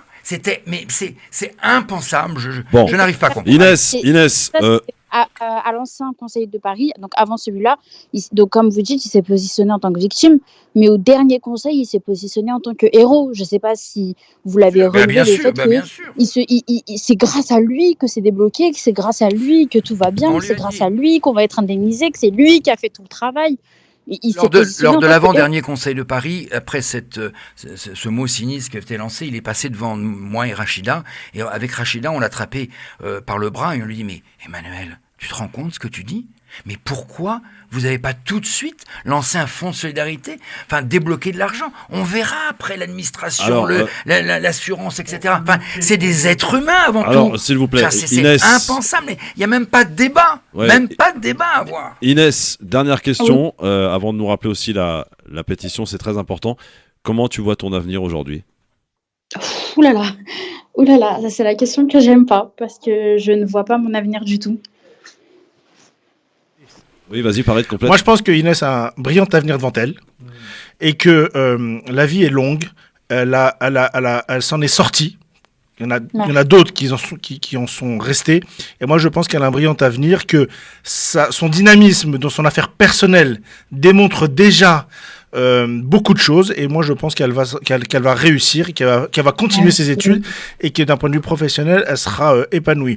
Inès, j'aimerais avoir le même espoir que vous, mais en fait, quand je suis là à me battre tous les jours contre une reconnaissance handicapée, une reconnaissance de victime, une indemnisation, etc., je me dis le jour où ça va se finir, et c'est loin d'être fini, je serai lessivée pour reprendre ma vie en main. Mais non, vous allez trouver le courage, Inès, vous inquiétez pas. Merci beaucoup, Inès, en tout cas, d'être venue Farid, en direct à l'antenne. Parce qu'en fait, si votre avenir devait s'arrêter, vous ne seriez pas aujourd'hui là où vous êtes dans votre bataille. Aujourd'hui, vous engrangez ce qu'on peut appeler une reconstruction psychologique qui est très importante. Et dès que vous allez donc avoir les moyens de faire ce qui reste comme opération médicale et de reprendre même à distance vos études, vous allez voir que les horizons vont s'ouvrir et surtout que ceux qui vont vous rencontrer et entendre parler de votre histoire seront à côté de vous pour aller plus loin. Alors, Inès, ce que je vous propose, on se fait la pub rapidement et vous allez nous donner toutes les informations utiles pour vous aider dans votre pétition dans un instant. Ça vous dit ? Beaucoup, parfait. Allez, à tout de suite. Ne bougez pas, surtout, on se fait la pub rapidement. On est de retour dans un instant sur France Maghreb 2. Amis auditeurs, la mobilisation est importante. Nous sommes avec Inès depuis tout à l'heure. Inès qui est victime d'une explosion survenue rue de Trévise à Paris.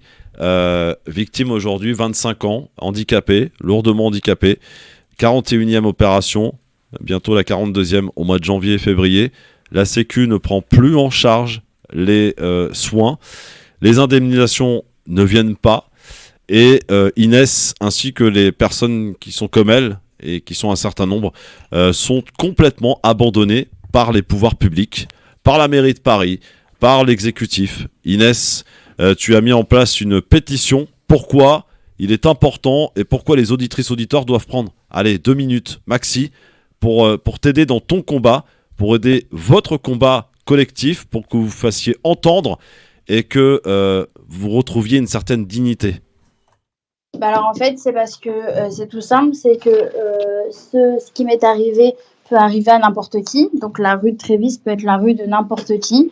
Et que cette pétition, elle nous permettrait d'être indemnisés, de se faire entendre, de se faire voir, de se faire écouter et qu'on en a besoin. Et vraiment, comme vous l'avez dit, c'est 2 minutes. Il faut entrer son nom, son prénom. C'est anonyme, on ne paye pas, on valide avec le mail et ça y est, c'est fait, c'est une signature. Mais on pourrait croire qu'une signature, c'est rien du tout, mais moi, en tant que victime, c'est énorme. Et c'est le meilleur soutien qu'on puisse m'apporter, de signer ma pétition. Et on va sur change.org, c'est ça ? Exactement. Et on met indemnisation rue de Trévise. Indemnisation rue de Trévise. Et tu nous disais, pour finir en antenne, que pour l'appartement, on avait eu à interviewer Nabella, à qui je pense beaucoup, et voilà, qui a fait preuve aussi, qui fait preuve d'un extrême courage. Pour toi, pareil, tu as trop de critères pour demander un appartement aujourd'hui ? Exactement. À l'avant-dernier conseil de Paris, Madame Hidalgo a parlé de cette jeune femme à qui on a proposé 20 logements. Donc, elle a menti sur mon cas, puisqu'elle ne m'a jamais proposé 20 logements. Elle en a proposé 3 à ma maman, qui était donc inadaptée au PMR et donc à gaz. Mais d'après elle, c'était trop de critères. Et puis, elle a rajouté, mais c'est tout à fait normal que les victimes aient le droit à avoir des critères. Mais je ne vois pas où sont mes critères. Je demande juste un logement avec l'électricité, parce que j'ai explosé au gaz et que je ne veux pas vivre dans du gaz toute ma vie. Et adapté à l'handicap, parce qu'actuellement, j'habite dans un logement au 10e étage, pas adapté, rien du tout, et que c'est une galère depuis 3 ans. Merci beaucoup Inès, en tout cas, et vraiment, au nom de toute l'équipe, bon courage, et on va suivre, comme je te le disais en antenne, on aime suivre les dossiers, l'avancée des choses, et on fera le point si besoin, et certainement qu'il y en aura besoin, et voilà, bon courage. Qu'est-ce qu'on peut te souhaiter Inès ? Pour finir, qu'est-ce qu'on peut te souhaiter ? Retrouver ma santé, que toutes les victimes puissent enfin se reconstruire et vivre sereinement, et que tout ça se termine. Merci Inès, merci beaucoup. À vous, merci. À très vite. Moi, ça me scandalise. Franchement, je vous dis honnêtement, on fait des émissions de radio tous les jours, on parle de tous les sujets, mais là, on est dans le concret, les amis. Là, vous voyez, on débat sur les politiques, sur le programme d'un tel machin. Voilà, quand je dis que les gens sont déconnectés, que les politiques sont déconnectés, pour le coup, cette affaire, on devrait en parler dans la campagne. C'est hallucinant de voir ça. Non mais, monsieur Mamie, vous n'êtes pas d'accord ? Non seulement je suis d'accord, mais de l'immigration, de l'islam, c'est quoi, du fantasme. Mais j'ai devant les yeux un dessin de Plantu dans le Canard d'avant-hier, qui va vraiment dans ce sens, manière de dire je paye pas mon loyer, j'ai pas.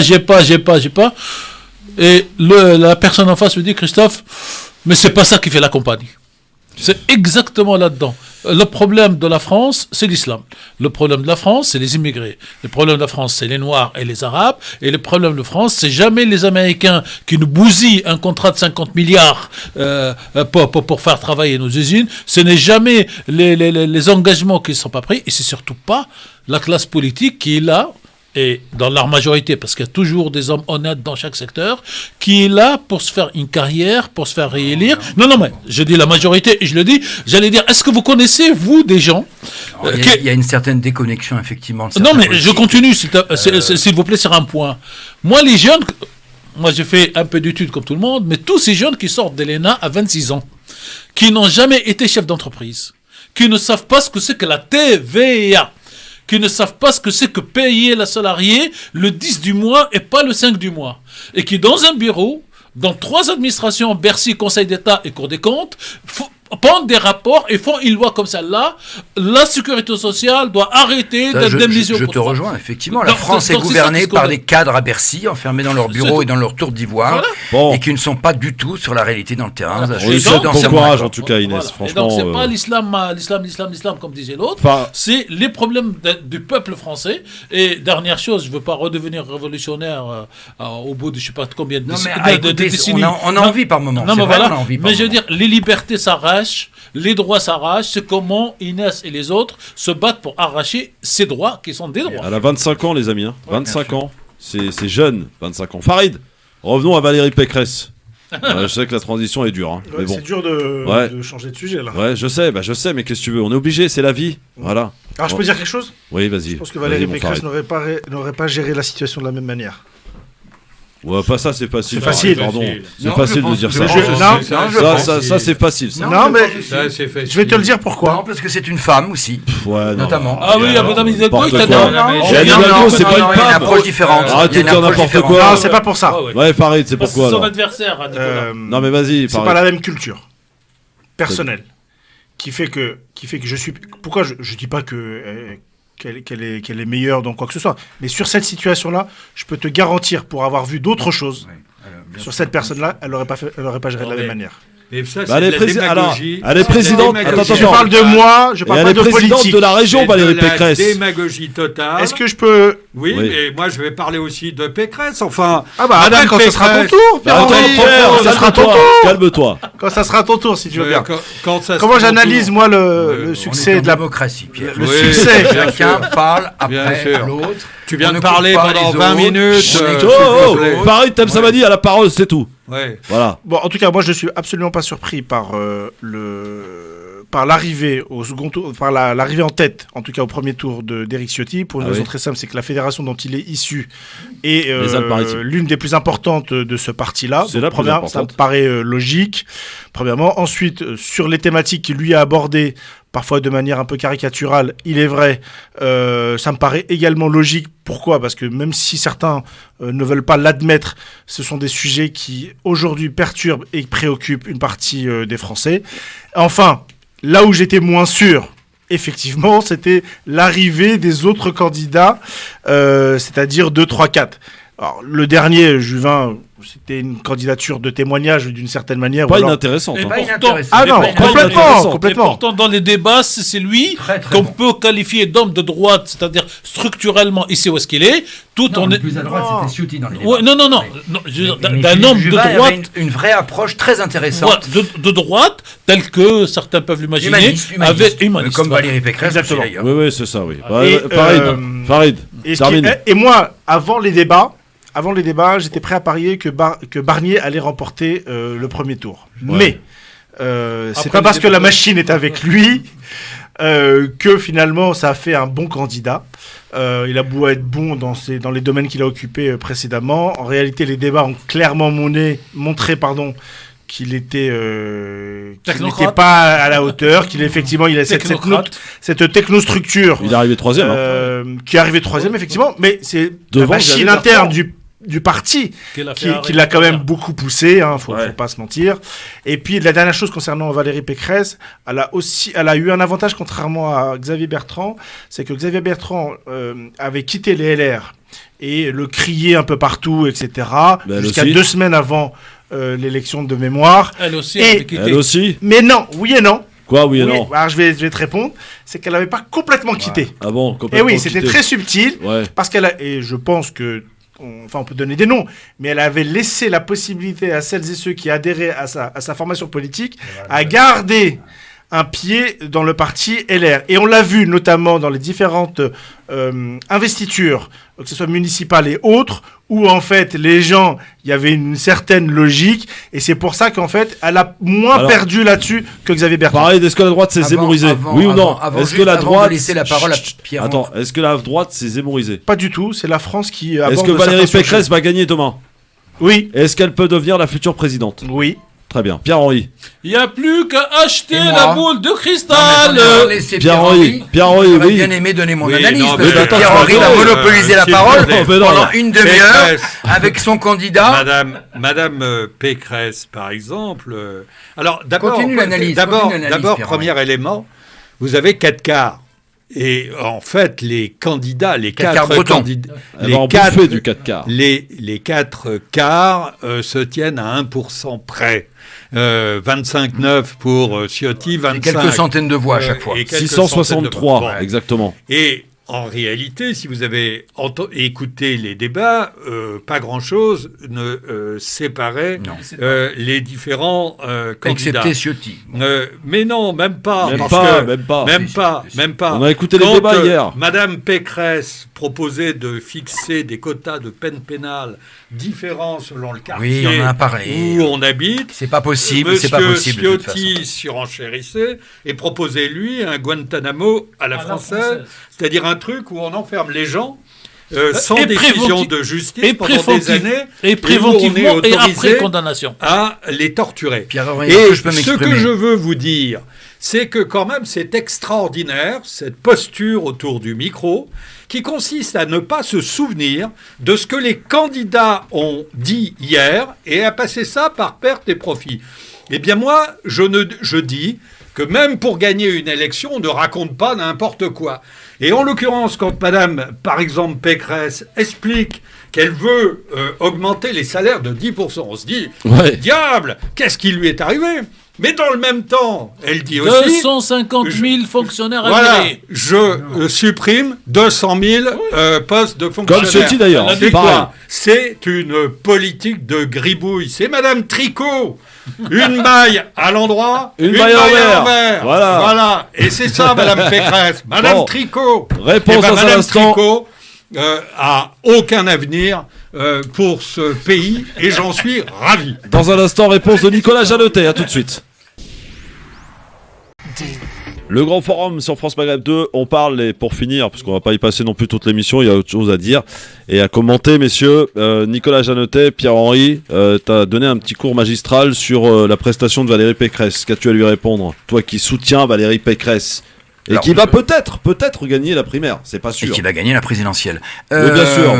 Avant la présidentielle, peut gagner la primaire déjà. Non, mais c'est important. Et je pense qu'on est en train de sortir du couple fatidique et mortifère Macron-Le Pen. Surtout qu'aujourd'hui, l'extrême droite est divisée en deux entre Zemmour et Le Pen et qu'aujourd'hui. Et Pécresse-Ciotti. Ça fait 3. Non. Et donc de l'autre côté, il y a une droite qui peut arriver. Attends, Nicolas. Non mais juste on pour a revenir. Le débat hier. Arrête pour pas nous prendre pour des imbéciles. On a regardé le débat. Excuse-moi, moi ce que j'ai vu de loin, Pécresse, Ciotti, pardon, mais c'est à peu près le même programme. Est-ce qu'un parti centriste aujourd'hui, on est dans le cas d'une primaire. Oui, mais d'une primaire, on se radicalise. On se radicalise. Non, on se lâche. On se radicalise chercher l'électorat. On se lâche. Les résultats de cette élection ont prouvé que seulement 25% sont peut-être très très conservateurs au sein des LR. Mais ça veut dire que tout le reste. Non, mais c'est pas 25. Si on met Ciotti plus Pécresse. Ça fait 50%. Pécresse, c'est Ciotti. Non, mais attends. Il y a une libérale et l'autre qui est très très conservateur et très à droite. C'est bien pour ça que les deux courants sont arrivés. Donc c'est comme chez les Verts. Il y avait Rousseau qui était très radical, que personne ne voulait parce que c'est un vote de militants. Donc forcément, le militant... Elle n'est pas arrivée première devant Jadot. Non, mais elle est arrivée juste après à quelques centaines de voix aussi. Mais c'est pas la même chose, c'était pas que les adhérents, tout le monde pouvait voter. Oui, pardon, c'est pas la même chose. Ah, ça change tout. Mais non, mais c'est les adhérents, essentiellement les Verts, qui ont voté. Bon. Tu payais, donc, tu pouvais voter. Ce qui est normal, mais 25% seulement. Tout le reste, 50%. Mais avec non, Pécresse. 50%. Mais j'invite les auditeurs. T'additionnes Pécresse, t'additionnes Bertrand, tout ça, c'est le même électorat. Nicolas Jeannetet, droite libérale, humaniste. C'est intéressant de regarder de près le résultat des fédérations. Oui, absolument. On va voir notamment ce que va faire la Fédération des Hauts-de-France. Oui. Parce que il est possible qu'il y ait une forte abstention, par exemple. Par contre, il peut y avoir une très forte mobilisation dans les Alpes-Maritimes. Dans les Alpes-Maritimes. Oui, absolument. Qui est la plus grande. Oui, c'est normal. On est dans ce cadre je ne serais pas étonné au sein d'un parti politique. La différence soit minime entre les deux candidats. Si Ciotti arrive en tête demain, tu serais pas surpris? Je dirais pas ça parce qu'il part quand même avec un handicap énorme. Barnier. Je vais te dire, j'espère qu'il y aura un grand écart, hein, parce que moi, Ciotti, je n'en veux pas, je te dis clairement. Oui, enfin, c'est pareil. C'est pareil, Nicolas. Non, c'est pas pareil. Nicolas, alors j'invite les auditeurs à aller regarder, parce qu'ils peuvent le faire, le débat hier soir entre BFM TV et sur BFM TV. On avait l'impression de deux personnes, moi et toi, et on était en train de se partager le programme. Ah, toi, t'as proposé ça, bah si je gagne, je reprends toi. Non, mais c'était hallucinant, Nicolas. Dans le cas d'une primaire, ou alors c'est très mauvais ce qu'elle a fait le soir. Mais Christophe. Oui, mais pareil, à un moment, il faut se reprendre quand même. Je suis désolé. Alors, je comprends pas pourquoi ces débats sont diffusés sur ce type de chaîne, mais c'est pas ça. C'est les candidats qui y vont. Excuse-moi, la primaire, elle est destinée à qui? Elle est destinée aux adhérents de la droite. Voilà, tout simplement. Alors, dans ce cas, faut pas la diffuser sur ces télés. Non, mais excusez-moi. Alors, dans ce cas, faut pas faire du buzz sur la télé, qu'ils font leur conférence, qu'ils font leur réunion, qu'ils font leur sur Zoom. Internet, et puis c'est tout. C'est tout. Non, mais on les a invités. On les a invités, ils ont pas dit non. Il n'y avait pas de débat organisé officiel. Il n'y avait pas de débat. Hier, c'était scandaleux de le voir aller à 18h à CNews. Moi, j'ai vu les deux. Et de sortir à CNews, de prendre deux voitures pour aller de l'autre côté. Et donc, ils ont même violé, pour moi, la loi de l'organisation parce qu'il ne devait pas y avoir de débat entre les deux tours. Voilà. C'était juste les électeurs. Donc, nous ne prenons pas pour des... En fait, les politiques et les journalistes s'arrangent entre eux. Moi, je voudrais, Christophe, avoir 2 minutes à la fin parce que ce qui m'intéresse, c'est les électeurs, les auditeurs de la radio dans ces histoires et que nous allons manger, les auditeurs adhérents LR, surtout. Notamment. Il y en a un ici. Mais bon, on ne dira pas qui c'est. Il y a plein de... Rappelez-vous simplement le nombre de personnes qu'il y avait lors de la primaire en... 3 millions de personnes. Voilà, 3 millions de personnes, là 140 000. Eh bien, ça vous dit tout de l'état aujourd'hui dans lequel se trouve la droite. C'est tout, point. Est-ce qu'on peut dire un mot sur les sondages aussi ? Mais bon, la droite est au pouvoir en France. Oui. Ah bon ? Oui, bien sûr, évidemment. On a un président de droite. Oui. Pierrot, ça t'a pas échappé quand même. Il est clair qu'avec une droite pareille, en réalité, évidemment, Emmanuel Macron est au centre. Ça, c'est forcé. Alors, est-ce qu'on peut parler vite fait rapidement des sondages ? Parce que là, personne n'avait vu venir le coup de Ciotti, Pécresse. Macron. C'est normal puisque c'est un scrutin. Les sondages se plantent en permanence. On avait prévu Valls, on avait prévu Fillon. C'est un scrutin interne sur un corps électoral qui ne peut pas être sondé puisque c'est un corps électoral, je dirais presque privé. Donc les sondeurs n'avaient pas accès à ces fichiers. Sur une chaîne ça ne voulait rien publique. dire. Voilà, ça ne voulait rien dire. Alors, je voudrais vous faire réagir sur une déclaration qui a eu lieu ce matin sur RMC. Et là, c'est important ce que je vais vous demander. C'est le président du département de Seine-Saint-Denis, Monsieur Troussel, qui souhaite faire interdire le meeting de dimanche de Zemmour à Villepinte. Écoutez ce qu'il dit sur RMC. Écoutez. Écoutez, Éric Zemmour, il a le droit de faire des meetings. Mais encore une fois, moi, j'ai le droit de questionner ceux qui concourent par leur responsabilité à leur organisation.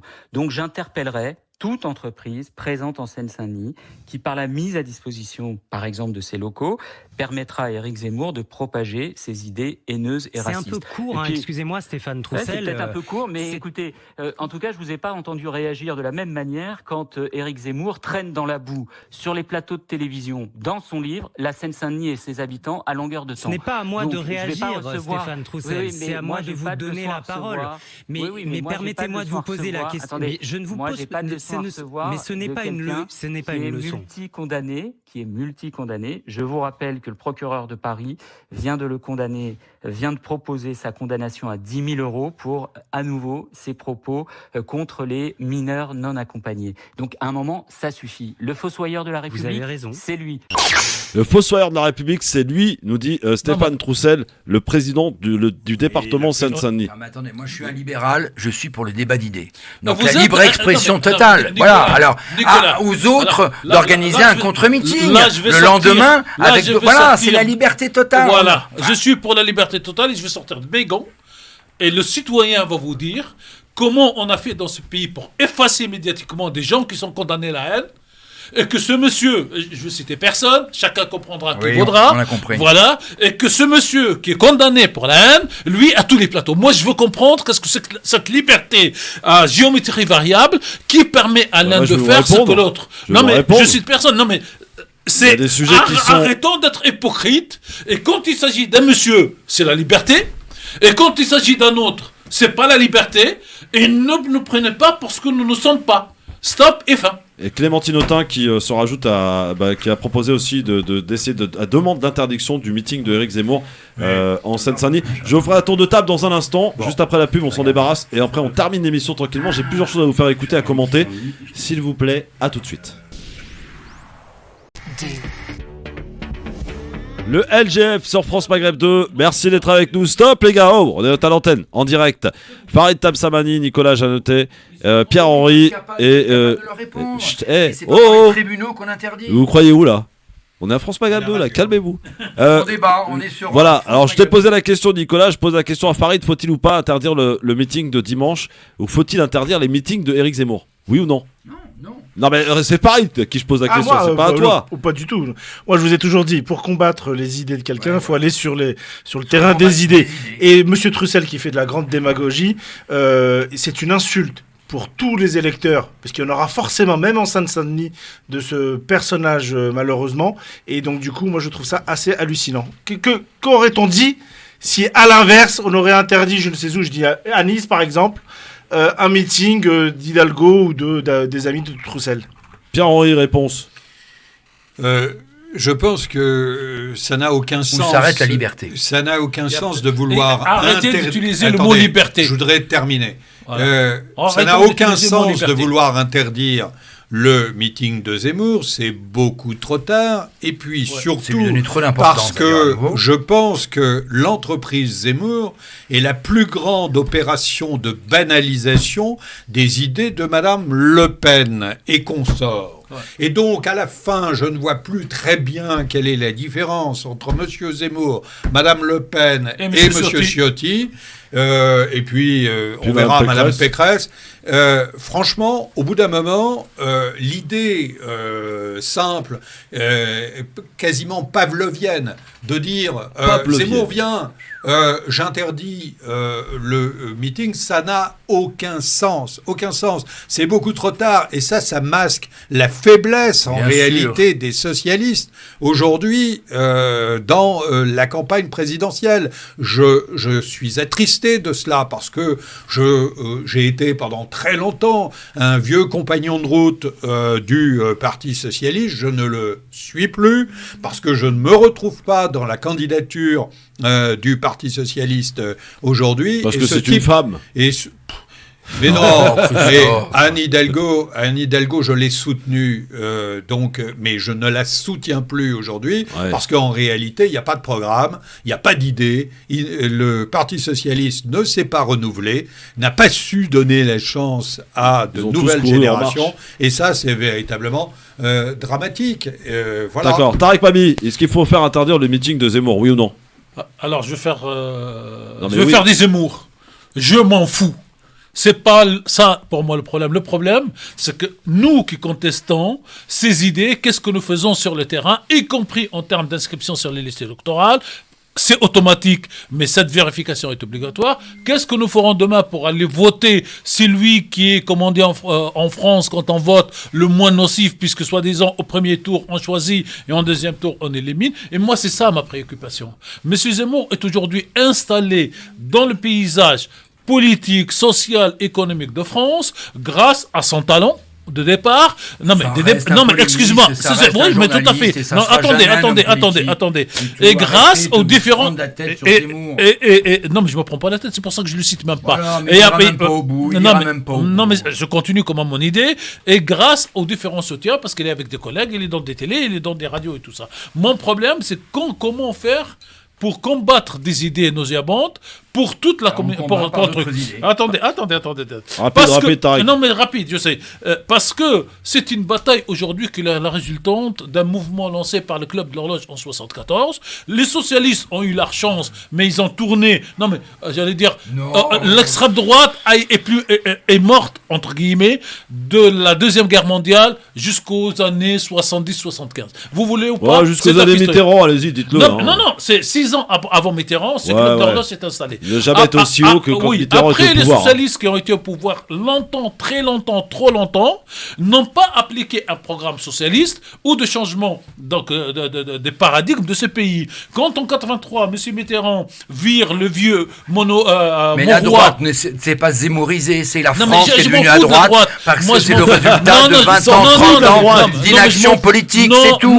Et que les gens en ont assez, et que l'insécurité, le manque de justice, on n'a jamais mis à plat la justice sur ce pays. Et donc, il faut tout remettre à plat, voilà. On peut parler aussi de M. Sarkozy. Oui, non, mais M. Sarkozy a continué. Et donc, je termine mon idée, c'est que pendant une période, le rêve socialiste, le rêve égalitariste a été dans la tête des gens, et les gens ont voté. C'est une escroquerie, d'ailleurs, aujourd'hui. Non, mais je peux continuer. C'est le résultat de la montée des idées d'extrême droite aujourd'hui. Et donc, on arrive à 83, et on fait le tournant libéral. Les premiers qui privatisent les banques, c'est des socialistes. Le premier, on les appelait même les gangs des DS, ou les gangs de je sais pas quoi, les roses. Et quand on voit que l'espoir que vous mettez dans les caisses avaient été vidées, d'ailleurs. Voilà, quand on met cet espoir et qu'on le perd, on change autre chose. Et le père Le Pen, parce que moi je préfère parler de Le Pen que de Zemmour, disait que de toutes les façons, nos idées sont en train de devenir majoritaires. Il est en train de la rendre sympathique finalement, Marine Le Pen. Oui, Zemmour. C'est bien ce que je dis. Mais c'est la plus grande problème d'ailleurs. Mais d'ailleurs, est-ce que vous remarquez quelque chose? Oui, Farid, qu'est-ce qu'on a remarqué ou pas? Elle s'exprime très peu. Pourquoi? Marine, laisse les autres faire le travail à sa place. Laisse les autres faire le travail. Concernant Zemmour, ouais. moi je pense qu'il y a la possibilité qu'il ne soit pas candidat. Par contre, le socle électoral en tout cas la cible électorale de Marine Le Pen et de Zemmour ne sont absolument pas les mêmes. Oui. Zemmour, moi je pense qu'il s'est ridiculisé avec son lancement de campagne, notamment, et qu'il s'adresse à une frange... Avec le doigt d'honneur. Pardon? Avec le doigt à Marseille. Non, surtout le clip. Il parle de la vidéo. Surtout le clip.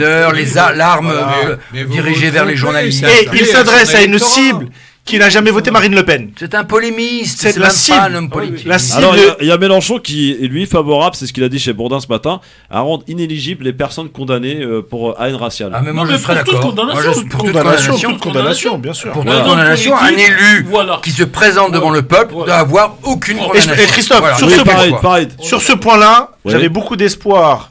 Sur Emmanuel Macron, qui l'avait annoncé, et qui a fait marche arrière. Politique. Ah, la moralisation politique. Il est parti faire une tournée au Moyen-Orient. Je vais le faire. Non, mais attendez. Tiens, j'ai un petit une escroquerie totale. Nicolas Janotet. Alors, si on parle d'escroquerie, tiens, je vais vous en citer une dernière. Allez, vas-y. C'est les félicitations de Valérie Pécresse à Emmanuel Macron pour le contrat vendu aux Émirats. Le contrat du siècle avec les 80 Rafales vendus aux Émirats Arabes Unis. Franchement. Tiens, écoutez, juste pour terminer, les gars, Valérie Pécresse qui répond à Marine Le Pen. Écoutez. Qu'est-ce que vous dites à Marine Le Pen qui évoque le 4 quarts breton en parlant de la primaire LR et qui dit que finalement la droite est extrêmement fracturée aujourd'hui entre Éric Ciotti et vous? Elle dit que c'est quasiment il y a un fossé qui vous sépare. Mais comme Marine Le Pen est bretonne, j'imagine qu'elle aime le 4 quarts et elle va en bouffer beaucoup.